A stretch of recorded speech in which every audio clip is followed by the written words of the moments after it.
ਜੇ ਸਿੱਖਾਂ ਨੇ ਬਾਕੀ ਸਾਰਾ ਕੁਝ ਛੱਡ ਕੇ ਸਿਰਫ ਆਪਣੀ ਅਰਦਾਸ ਦੇ ਉੱਪਰ ਹੀ ਧਿਆਨ ਧਰਿਆ ਹੁੰਦਾ ਨਾ, ਜੇ ਅਸੀਂ ਧਿਆਨ ਨਾਲ ਸਮਝਿਆ ਹੁੰਦਾ, ਸਮਝ ਕੇ ਆਪਣੇ ਅੰਦਰ ਵਸਾਇਆ ਹੁੰਦਾ, ਤਾਂ ਸ਼ਾਇਦ ਮੈਨੂੰ ਨਹੀਂ ਲੱਗਦਾ ਕਿ ਜਿਹੜਾ ਕਿਰਦਾਰ ਸਾਡੇ ਗੁਰੂ ਸਾਹਿਬਾਨਾਂ ਨੇ 10 ਗੁਰੂ ਸਾਹਿਬਾਨ ਨੇ ਕੰਸਟਰਕਟ ਕੀਤਾ ਸੀਗਾ ਉਹ ਏਡੀ ਛੇਤੀ ਨਿਗਾਰ ਵੱਲ ਜਾ ਸਕਦਾ ਸੀ।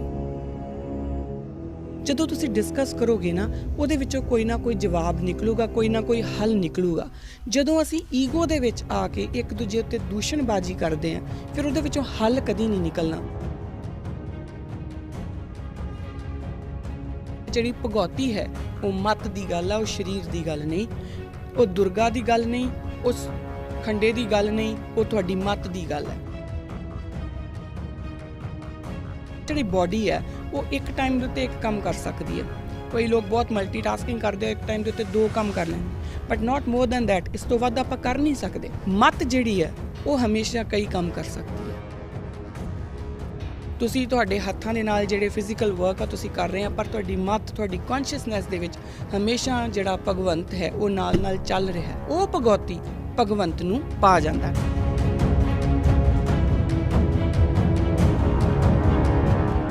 ਵਾਹਿਗੁਰੂ ਜੀ ਕਾ ਖਾਲਸਾ, ਵਾਹਿਗੁਰੂ ਜੀ ਕੀ ਫਤਿਹ। ਕਿਰਦਾਰੇ ਖਾਲਸਾ ਦੇ ਅੱਜ ਦੇ ਇਸ ਐਪੀਸੋਡ ਦੇ ਵਿੱਚ ਮੈਂ ਆਪ ਸਭ ਦਾ ਬਹੁਤ-ਬਹੁਤ ਸਵਾਗਤ ਕਰਦੀ ਹਾਂ ਜੀ। ਸਭ ਤੋਂ ਪਹਿਲਾਂ ਤਾਂ ਅੱਜ ਦਾ ਐਪੀਸੋਡ ਸ਼ੁਰੂ ਕਰਨ ਤੋਂ ਪਹਿਲਾਂ ਮੈਂ ਤੁਹਾਡੀ ਸਾਰਿਆਂ ਦੀ ਬਹੁਤ ਸ਼ੁਕਰਗੁਜ਼ਾਰ ਹਾਂ ਜਿਹੜੇ ਤੁਸੀਂ ਆਪਣੀਆਂ ਈਮੇਲਸ ਮੈਨੂੰ ਭੇਜਦੇ ਰਹਿੰਦੇ ਹੋ, ਔਰ ਮੈਂ ਹਰ ਇੱਕ ਈਮੇਲ ਦਾ ਕੋਸ਼ਿਸ਼ ਕਰਦੀ ਹਾਂ ਕਿ ਜਵਾਬ ਦਿੱਤਾ ਜਾਏ। ਕੁਝ ਈਮੇਲਸ ਐਸੀਆਂ ਹੁੰਦੀਆਂ ਜਿਨ੍ਹਾਂ ਦੇ ਵਿੱਚ ਸ਼ਾਇਦ ਜੇ ਕਿਸੇ ਨੇ ਇਹ ਵੀ ਲਿਖਿਆ ਹੁੰਦਾ ਹੈ ਨਾ ਕਿ ਤੁਸੀਂ ਚੰਗਾ ਕੀਤਾ ਆ ਜਾਂ ਕੁਝ ਵੀ, ਮੈਂ ਉਹਦਾ ਵੀ ਜ਼ਰੂਰ ਇੱਕ ਜਵਾਬ ਦਿੰਦੀ ਹੁੰਦੀ ਹਾਂ। ਪਰ ਕੁਝ ਜਿਹੜੇ ਈਮੇਲਸ ਹੁੰਦੇ ਉਹਨਾਂ ਵਿੱਚ ਤੁਸੀਂ ਆਪਣਾ ਨਾਮ ਨਹੀਂ ਲਿਖਦੇ, ਅਤੇ ਜਦੋਂ ਨਾਮ ਨਹੀਂ ਲਿਖਿਆ ਹੁੰਦਾ ਮੈਨੂੰ ਪਤਾ ਨਹੀਂ ਹੁੰਦਾ ਕਿ ਫਿਰ ਉਹ ਈਮੇਲ ਮੈਂ ਕਿਹਨੂੰ ਐਡਰੈਸ ਕਰਾਂ। ਇਸ ਕਰਕੇ ਆਪਣੀ ਈਮੇਲ ਦੇ ਵਿੱਚ ਆਪਣਾ ਨਾਮ ਬੇਸ਼ੱਕ ਤੁਸੀਂ ਇਹ ਜ਼ਰੂਰ ਲਿਖਿਆ ਕਰੋ ਕਿ ਤੁਸੀਂ ਕੌਣ ਹੋ, ਮੈਂ ਤੁਹਾਨੂੰ ਕਿਵੇਂ ਸੰਬੋਧਨ ਕਰਾਂ। ਤੋ ਇੰਨੀ ਕੁ ਮੇਰੀ ਬੇਨਤੀ ਪ੍ਰਵਾਨ ਕਰੋ। ਔਰ ਬਾਕੀ ਜਿੰਨੀਆਂ ਵੀ ਤੁਸੀਂ ਈਮੇਲਸ ਕਰਦੇ ਹੋ, ਜਦੋਂ ਮੈਂ ਤੁਹਾਨੂੰ ਜਵਾਬ ਦਿੰਦੀ ਹਾਂ, ਅਗਰ ਤੁਹਾਨੂੰ ਉਹਦੇ ਵਿੱਚ ਕੋਈ ਵੀ ਕੁਐਸਚਨ ਹੈ ਤਾਂ ਤੁਸੀਂ ਮੈਨੂੰ ਦੁਬਾਰਾ ਈਮੇਲ ਕਰ ਸਕਦੇ ਹੋ। ਪਿਛਲੇ ਕੁਝ ਜਿਹੜੇ ਐਪੀਸੋਡਸ ਨੇ ਉਹਨਾਂ ਦੇ ਵਿੱਚ ਆਪਾਂ ਬਹੁਤ ਗੱਲਾਂ ਕੀਤੀਆਂ ਨੇ। ਮੈਂ ਉਹਨੂੰ ਡਿਸਕਸ਼ਨ ਹੀ ਕਹੂੰਗੀ, ਕਿਉਂਕਿ ਜੇ ਮੈਂ ਇਹ ਕਹਾਂ ਕਿ ਸ਼ਬਦ ਗੁਰੂ ਨੂੰ ਸਮਝਣ ਦੀ ਕੋਸ਼ਿਸ਼ ਕੀਤੀ ਆ, ਸ਼ਾਇਦ ਉਹ ਗੱਲ ਅਤ ਕਥਨੀ ਜੀ ਹੋ ਜੂਗੀ ਜਾਂ ਬਹੁਤ ਵਧਾ ਚੜ੍ਹਾ ਕੇ ਕਹਿਣ ਵਾਲੀ ਗੱਲ ਹੋ ਜੂਗੀ। ਸ਼ਬਦ ਗੁਰੂ ਨੂੰ ਸਮਝਣ ਦੀ ਕੋਸ਼ਿਸ਼ ਤਾਂ ਸ਼ਾਇਦ ਜਿਹੜੀ ਸਾਡੀ ਬੁੱਧੀ ਹੈ ਉਹਦੇ ਵਿੱਚ ਨਹੀਂ ਹੋ ਸਕਦੀ। ਆਪਾਂ ਡਿਸਕਸ ਕਰ ਸਕਦੇ ਹਾਂ। ਸ਼ਬਦ ਗੁਰੂ ਮੈਂ ਬੜੀ ਵਾਰੀ ਪਹਿਲਾਂ ਵੀ ਕਿਹਾ ਆ ਕਿ ਇਹ ਪ੍ਰੈਕਟੀਕਲ ਵਰਤਾਰਾ ਹੈ, ਪਰ ਤੁਸੀਂ ਇਹਨੂੰ ਪ੍ਰੈਕਟੀਕਲੀ ਸਮਝ ਸਕਦੇ ਹੋ ਕਿ ਸ਼ਬਦ ਗੁਰੂ ਕੀ ਆ। ਆਪਾਂ ਇਹਨੂੰ ਪ੍ਰੈਕਟੀਕੈਲਿਟੀ ਦੇ ਵਿੱਚ ਤਾਂ ਲੈ ਕੇ ਆ ਸਕਦੇ ਹਾਂ, ਪਰ ਜੇ ਆਪਾਂ ਇਹ ਸੋਚੀਏ ਕਿ ਆਪਾਂ ਇਹਨੂੰ ਸਮਝ ਲਵਾਂਗੇ ਗਿਆਨ ਦੇ ਨਾਲ ਜਾਂ ਬੁੱਧੀ ਦੇ ਨਾਲ, ਉਹ ਪੋਸੀਬਿਲਿਟੀ ਹੈ ਨਹੀਂ। ਇਸੇ ਕਰਕੇ ਮੈਂ ਬਾਰ-ਬਾਰ ਮੈਂ ਕੋਸ਼ਿਸ਼ ਕਰਦੀ ਹਾਂ ਕਿ ਮੇਰੇ ਮੂੰਹ 'ਚੋਂ ਕਦੀ ਵੀ ਇਹ ਨਾ ਨਿਕਲੇ ਕਿ ਅਸੀਂ ਸਮਝਣ ਦੀ ਕੋਸ਼ਿਸ਼ ਕਰੀਏ। ਮੈਂ ਇਹ ਕਹਿੰਦੀ ਹਾਂ ਕਿ ਆਪਾਂ ਡਿਸਕਸ ਕਰਨ ਦੀ ਕੋਸ਼ਿਸ਼ ਕੀਤੀ ਆ।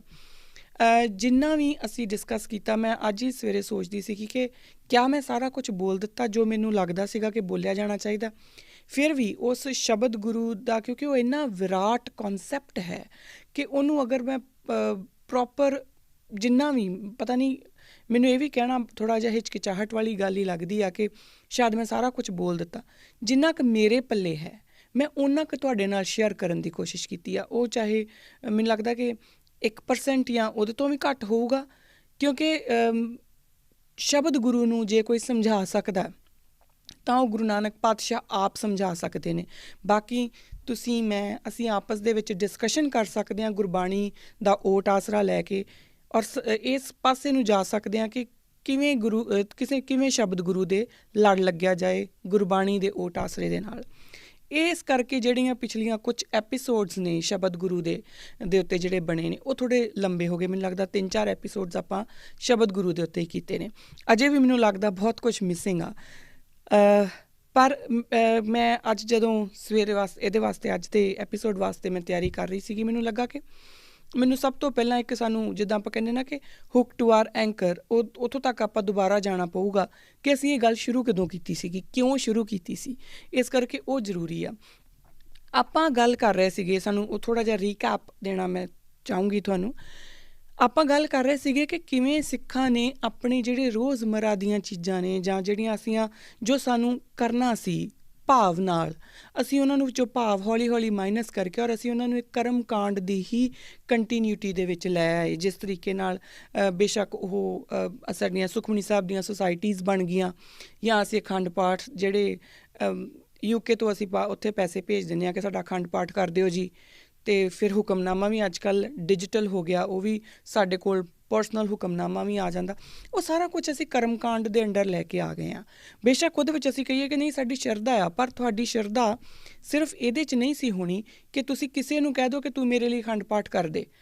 ਤੁਹਾਡੀ ਸ਼ਰਧਾ ਇਹਦੇ 'ਚ ਹੋਣੀ ਚਾਹੀਦੀ ਸੀ ਕਿ ਤੁਹਾਡਾ ਗੁਰੂ ਕਹਿ ਕੀ ਰਿਹਾ ਆ, ਔਰ ਗੁਰੂ ਕਹਿ ਕੀ ਰਿਹਾ ਜਦ ਤੱਕ ਤੁਸੀਂ ਉਸ ਨੂੰ ਬੈਠ ਕੇ ਸੁਣੋਗੇ ਨਾ, ਸਮਝੋਗੇ ਨਾ। ਇਹ ਬਿਲਕੁਲ ਉਵੇਂ ਹੀ ਹੋ ਗਿਆ ਕਿ ਜਿਵੇਂ ਮੈਨੂੰ ਮੇਰੀ ਦਾਦੀ ਨਾਲ ਬਹੁਤ ਪਿਆਰ ਆ, ਪਰ ਮੈਂ ਆਪਣੀ ਦਾਦੀ ਦੀ ਗੱਲ ਕੋਈ ਸੁਣਨੀ ਨਹੀਂ। ਹਾਂ, ਉਹਨੂੰ ਮੈਂ ਕੱਪੜੇ ਬਣਾ ਕੇ ਦੇ ਸਕਦੀ ਹਾਂ, ਉਹਨੂੰ ਮੈਂ ਹੋਰ ਜੋ ਮਰਜ਼ੀ ਸ਼ਾਲ ਲੈ ਕੇ ਦੇ ਦਾਂ, ਮੇਰੀ ਮਰਜ਼ੀ ਆ, ਮੇਰਾ ਪਿਆਰ ਆ, ਪਰ ਮੈਂ ਉਹਦੀ ਗੱਲ ਨਹੀਂ ਸੁਣਨੀ। ਉਹਦੇ ਨਾਲ ਇੱਕ ਡਿਸਰਿਸਪੈਕਟ ਆ। ਔਰ ਸਾਡਾ ਜਿਹੜਾ ਗੁਰੂ ਆ ਉਹ ਤਾਂ ਸਾਨੂੰ ਦੇਣਹਾਰ ਆ, ਉਹ ਤਾਂ ਸਾਨੂੰ ਦਿੰਦਾ। ਸਾਡੀਆਂ ਝੋਲੀਆਂ ਅੱਡੀਆਂ ਹੁੰਦੀਆਂ ਆ, ਅਸੀਂ ਉਹਨੂੰ ਕੁਛ ਨਹੀਂ ਦੇ ਸਕਦੇ। ਸਿਰਫ ਅਸੀਂ ਜੇ ਕੁਛ ਕਰ ਸਕਦੇ ਹਾਂ ਅਤੇ ਉਹ ਇਹ ਆ ਕਿ ਆਪਣੇ ਗੁਰੂ ਦੇ ਉੱਤੇ ਭਰੋਸਾ ਰੱਖ ਕੇ ਇਕੱਲੀ ਇਕੱਲੀ ਗੱਲ ਨੂੰ ਸਮਝਿਆ ਜਾਵੇ, ਤਾਂ ਜੋ ਅਸੀਂ ਕਰਮ ਕਾਂਡਾਂ 'ਚ ਨਾ ਫਸ ਜਾਈਏ। ਅਸੀਂ ਜਿਹੜੇ ਇੱਥੋਂ ਤੱਕ ਕਿ ਆਪਾਂ ਜਦੋਂ ਸ਼ੁਰੂ ਕੀਤਾ ਸੀਗਾ ਇਹ ਪ੍ਰੋਗਰਾਮ, ਤਾਂ ਆਪਾਂ ਗੱਲ ਕੀਤੀ ਸੀਗੀ ਕਿ ਅਸੀਂ ਗੁਰਦੁਆਰੇ ਮੱਥਾ ਟੇਕਣਾ ਵੀ ਕਰਮ ਕਾਂਡ ਬਣਾ ਲਿਆ। ਔਰ ਉਹ ਸਾਰੀਆਂ ਜਿਹੜੀਆਂ ਗੱਲਾਂ ਦੇ ਵਿੱਚੋਂ ਗੱਲ ਆਪਣੀ ਚੱਲਦੀ ਚੱਲਦੀ ਇੱਥੋਂ ਤੱਕ ਪਹੁੰਚੀ ਸੀ ਕਿ ਜੇ ਸਿੱਖਾਂ ਨੇ ਬਾਕੀ ਸਾਰਾ ਕੁਝ ਛੱਡ ਕੇ ਸਿਰਫ ਆਪਣੀ ਅਰਦਾਸ ਦੇ ਉੱਪਰ ਹੀ ਧਿਆਨ ਧਰਿਆ ਹੁੰਦਾ ਨਾ, ਜੋ ਅਸੀਂ ਅਰਦਾਸ ਕਰਦੇ ਹਾਂ, ਜੇ ਅਸੀਂ ਅਰਦਾਸ ਦੇ ਇਕੱਲੇ ਇਕੱਲੇ ਅੱਖਰ ਨੂੰ, ਉਸ ਦੇ ਪਿੱਛੇ ਛਿਪੇ ਹੋਏ ਹਰ ਇੱਕ ਮਤਲਬ ਨੂੰ ਜੇ ਅਸੀਂ ਧਿਆਨ ਨਾਲ ਸਮਝਿਆ ਹੁੰਦਾ, ਸਮਝ ਕੇ ਆਪਣੇ ਅੰਦਰ ਵਸਾਇਆ ਹੁੰਦਾ, ਤਾਂ ਸ਼ਾਇਦ ਮੈਨੂੰ ਨਹੀਂ ਲੱਗਦਾ ਕਿ ਜਿਹੜਾ ਕਿਰਦਾਰ ਸਾਡੇ ਗੁਰੂ ਸਾਹਿਬਾਨਾਂ ਨੇ 10 ਗੁਰੂ ਸਾਹਿਬਾਨ ਨੇ ਕੰਸਟਰਕਟ ਕੀਤਾ ਸੀਗਾ, ਉਹ ਐਡੀ ਛੇਤੀ ਨਿਗਾਰ ਵੱਲ ਜਾ ਸਕਦਾ ਸੀ। ਮੇਰੀ ਅਕਸਰ ਹੀ ਕਈਆਂ ਨਾਲ ਗੱਲ ਹੁੰਦੀ ਆ, ਤਾਂ ਮੈਨੂੰ ਜਿਹੜੇ ਸਾਡੇ ਬਜ਼ੁਰਗ ਨੇ, ਜਿਹੜੇ ਚਿੰਤਕ ਨੇ, ਉਹ ਅਕਸਰ ਕਹਿ ਦਿੰਦੇ ਆ ਕਿ ਖਾਸ ਤੌਰ 'ਤੇ ਜਿਹੜੇ ਮਹਿੰਦਰ ਸਿੰਘ ਖਹਿਰਾ ਹੋਣੀ ਆ, ਉਹਨਾਂ ਨਾਲ ਮੇਰੀ ਗੱਲ ਹੁੰਦੀ ਉਹ ਮੈਨੂੰ ਬਾਰ-ਬਾਰ ਕਹਿ ਦਿੰਦੇ ਹੁੰਦੇ ਆ ਕਿ ਬੜਾ ਅਫਸੋਸ ਹੁੰਦਾ ਆ ਕਿ ਇੰਨਾ ਵੱਡਾ ਕਿਰਦਾਰ ਸਿਰਜਿਆ ਗਿਆ ਹੋਵੇ, ਐਡੀ ਵੱਡੀ ਕੌਮ ਸਿਰਜੀ ਗਈ ਹੋਵੇ, ਔਰ ਐਡੀ ਛੇਤੀ ਕੁਛ ਪੀੜ੍ਹੀਆਂ ਦੇ ਵਿੱਚ ਹੀ ਇੰਨੇ ਨਿਗਾਰ ਵੱਲ ਚਲ ਜਾਏ। ਉਹ ਕਿਉਂ ਆ? ਉਹ ਕਿਉਂ ਨਿਗਾਰ ਵੱਲ ਚਲੇ ਗਏ? ਕਿਉਂਕਿ ਅਸੀਂ ਆਪਣੇ ਗੁਰੂ ਨੂੰ ਸਿਰਫ ਅਸੀਂ ਬਿਲਕੁਲ ਉਹ ਜਿਸ ਤਰੀਕੇ ਨਾਲ ਮੂਰਤੀ ਪੂਜਾ ਤੋਂ ਗੁਰੂ ਸਾਡੇ ਨੇ ਮਨ੍ਹਾ ਕੀਤਾ ਨਾ, ਅਸੀਂ ਉਸੇ ਤਰੀਕੇ ਉਸੇ ਵਰਤਾਰੇ ਦੇ ਵਿੱਚ ਆ ਗਏ। ਅਸੀਂ ਆਪਣੇ ਗੁਰੂ ਨੂੰ ਸਮਝਣਾ ਹੀ ਨਹੀਂ ਚਾਹਿਆ। ਅਸੀਂ ਕੁਛ ਨਹੀਂ ਸੋਚਣਾ ਚਾਹਿਆ ਕਿ ਉਹਦੇ ਵਿੱਚ ਹੈ ਕੀ, ਉਹ ਸਾਨੂੰ ਕਹਿ ਕੀ ਰਹੇ ਆ। ਸੋ ਇਹ ਜਿਹੜਾ ਆਪਣੀਆਂ ਪੁਰਾਣੀਆਂ ਜਿਹੜੀਆਂ ਸੀਗੀਆਂ, ਅਸੀਂ ਜਿਹੜੇ ਐਪੀਸੋਡ ਸੀ ਉਹਦੇ ਵਿੱਚ ਅਸੀਂ ਗੱਲ ਕੀਤੀ ਸੀਗੀ ਅਰਦਾਸ ਦੀ। ਆਪਣਾ ਇਹ ਫੈਸਲਾ ਹੋਇਆ ਤੁਹਾਡਾ ਮੇਰਾ ਸਾਂਝਾ ਕਿ ਅਸੀਂ ਅਰਦਾਸ ਨੂੰ ਹੀ ਸਮਝਣਾ ਸ਼ੁਰੂ ਕਰੀਏ, ਕਿਉਂਕਿ ਅਰਦਾਸ ਦੇ ਵਿੱਚ ਮੈਨੂੰ ਲੱਗਦਾ ਕਿ ਸਾਡਾ ਸਾਰਾ ਇਤਿਹਾਸ ਵੀ ਆ ਜਾਂਦਾ। ਅਰਦਾਸ ਦੇ ਵਿੱਚ ਸਾਡਾ ਇੱਕ ਓਂਕਾਰ ਦਾ ਫਲਸਫਾ ਵੀ ਆ ਜਾਂਦਾ, ਹਰ ਇੱਕ ਚੀਜ਼ ਆ ਜਾਂਦੀ ਹੈ। ਤਾਂ ਅਗਰ ਆਪਾਂ ਉਹਨੂੰ ਸਮਝ ਲਈਏ, ਅਗਰ ਆਪਾਂ ਇਹੀ ਦੇਖ ਲਈਏ ਕਿ ਜਦੋਂ ਅਸੀਂ ਅਰਦਾਸ ਦੇ ਵਿੱਚ ਸ਼ਾਮਲ ਹੁੰਦੇ ਹਾਂ ਤਾਂ ਹਰ ਇੱਕ ਅੱਖਰ ਦੇ ਨਾਲ ਅਸੀਂ ਆਪਣੇ ਅੰਦਰ ਕੀ ਵਸਾਉਣਾ, ਤਾਂ ਕਾਫੀ ਕੁਛ ਜਿਹੜਾ ਆ ਉਹ ਸਾਡਾ ਜਿਹੜਾ ਕਿਰਦਾਰ ਆ ਉਹ ਵਾਪਸ ਔਨ ਟਰੈਕ ਆਉਣਾ ਸ਼ੁਰੂ ਹੋ ਜਾਊਗਾ। ਇਸੇ ਤੋਂ ਸਾਡਾ ਜਿਹੜਾ ਅਸੀਂ ਸ਼ੁਰੂ ਕੀਤਾ ਸੀਗਾ ਉਹ ਸੀਗਾ ਇੱਕ ਓਂਕਾਰ, ਕਿਉਂਕਿ ਅਰਦਾਸ ਸ਼ੁਰੂ ਹੁੰਦੀ ਆ ਇੱਕ ਓਂਕਾਰ ਵਾਹਿਗੁਰੂ ਜੀ ਕੀ ਫਤਿਹ। ਹੁਣ ਇੱਕ ਓਂਕਾਰ ਦੀ ਜਦੋਂ ਆਪਾਂ ਗੱਲ ਕੀਤੀ ਸੀਗੀ ਤਾਂ ਜਸਟ ਇੱਕ ਰੀਕੈਪ, ਔਰ ਅੱਜ ਤੋਂ ਜਦੋਂ ਵੀ ਆਪਾਂ ਇੱਕ ਅਰਦਾਸ ਦੇ ਵਿੱਚ ਖੜੀਏ, ਮੈਂ ਪਹਿਲਾਂ ਵੀ ਇਹ ਤੁਹਾਨੂੰ ਬੇਨਤੀ ਕੀਤੀ ਸੀ, ਅੱਜ ਫੇਰ ਕਰ ਰਹੀ ਹਾਂ ਕਿ ਜਦੋਂ ਵੀ ਇੱਕ ਓਂਕਾਰ ਆਏ ਤਾਂ ਅਸੀਂ ਇਹ ਸੋਚੀਏ, ਆਪਣੀਆਂ ਅੱਖਾਂ ਬੰਦ ਕੀਤੀਆਂ ਹੋਣ ਔਰ ਇਹ ਅੰਦਰ ਸਾਡੇ ਉਤਰੇ, ਇਹ ਗੱਲ ਸਾਡੇ ਅੰਦਰ ਉਤਰੇ ਕਿ ਇੱਕ ਜਦੋਂ ਹੋਵੇ ਤਾਂ ਪਤਾ ਲੱਗੇ ਤੁਹਾਡੀ ਕੌਨਸ਼ੀਅਸਨੈਸ ਨੂੰ, ਤੁਹਾਡੀ ਜਿਹੜੀ ਚੇਤਨਤਾ ਹੈ ਉਹ ਉਸ ਇੱਕ ਬ੍ਰਹਿਮੰਡ ਦੀ ਉਸ ਅਨਹਦ ਨਾਦ ਨੂੰ ਮਹਿਸੂਸ ਕਰੇ ਕਿ ਉਹ ਇੱਕ ਅਨਹਦ ਨਾਦ ਹੈ ਜੋ ਹਰ ਇੱਕ ਧੁਰਾ ਬਣ ਕੇ, ਜੋ ਸ਼ਬਦ ਰੂਪ ਦੇ ਵਿੱਚ ਸਥਾਪਿਤ ਹੈ, ਔਰ ਉਹ ਧੁਰਾ ਬਣ ਕੇ ਸਾਰੇ ਬ੍ਰਹਿਮੰਡ ਨੂੰ ਘੁਮਾ ਰਿਹਾ ਜਾਂ ਉਹ ਚਲਾ ਰਿਹਾ ਆ।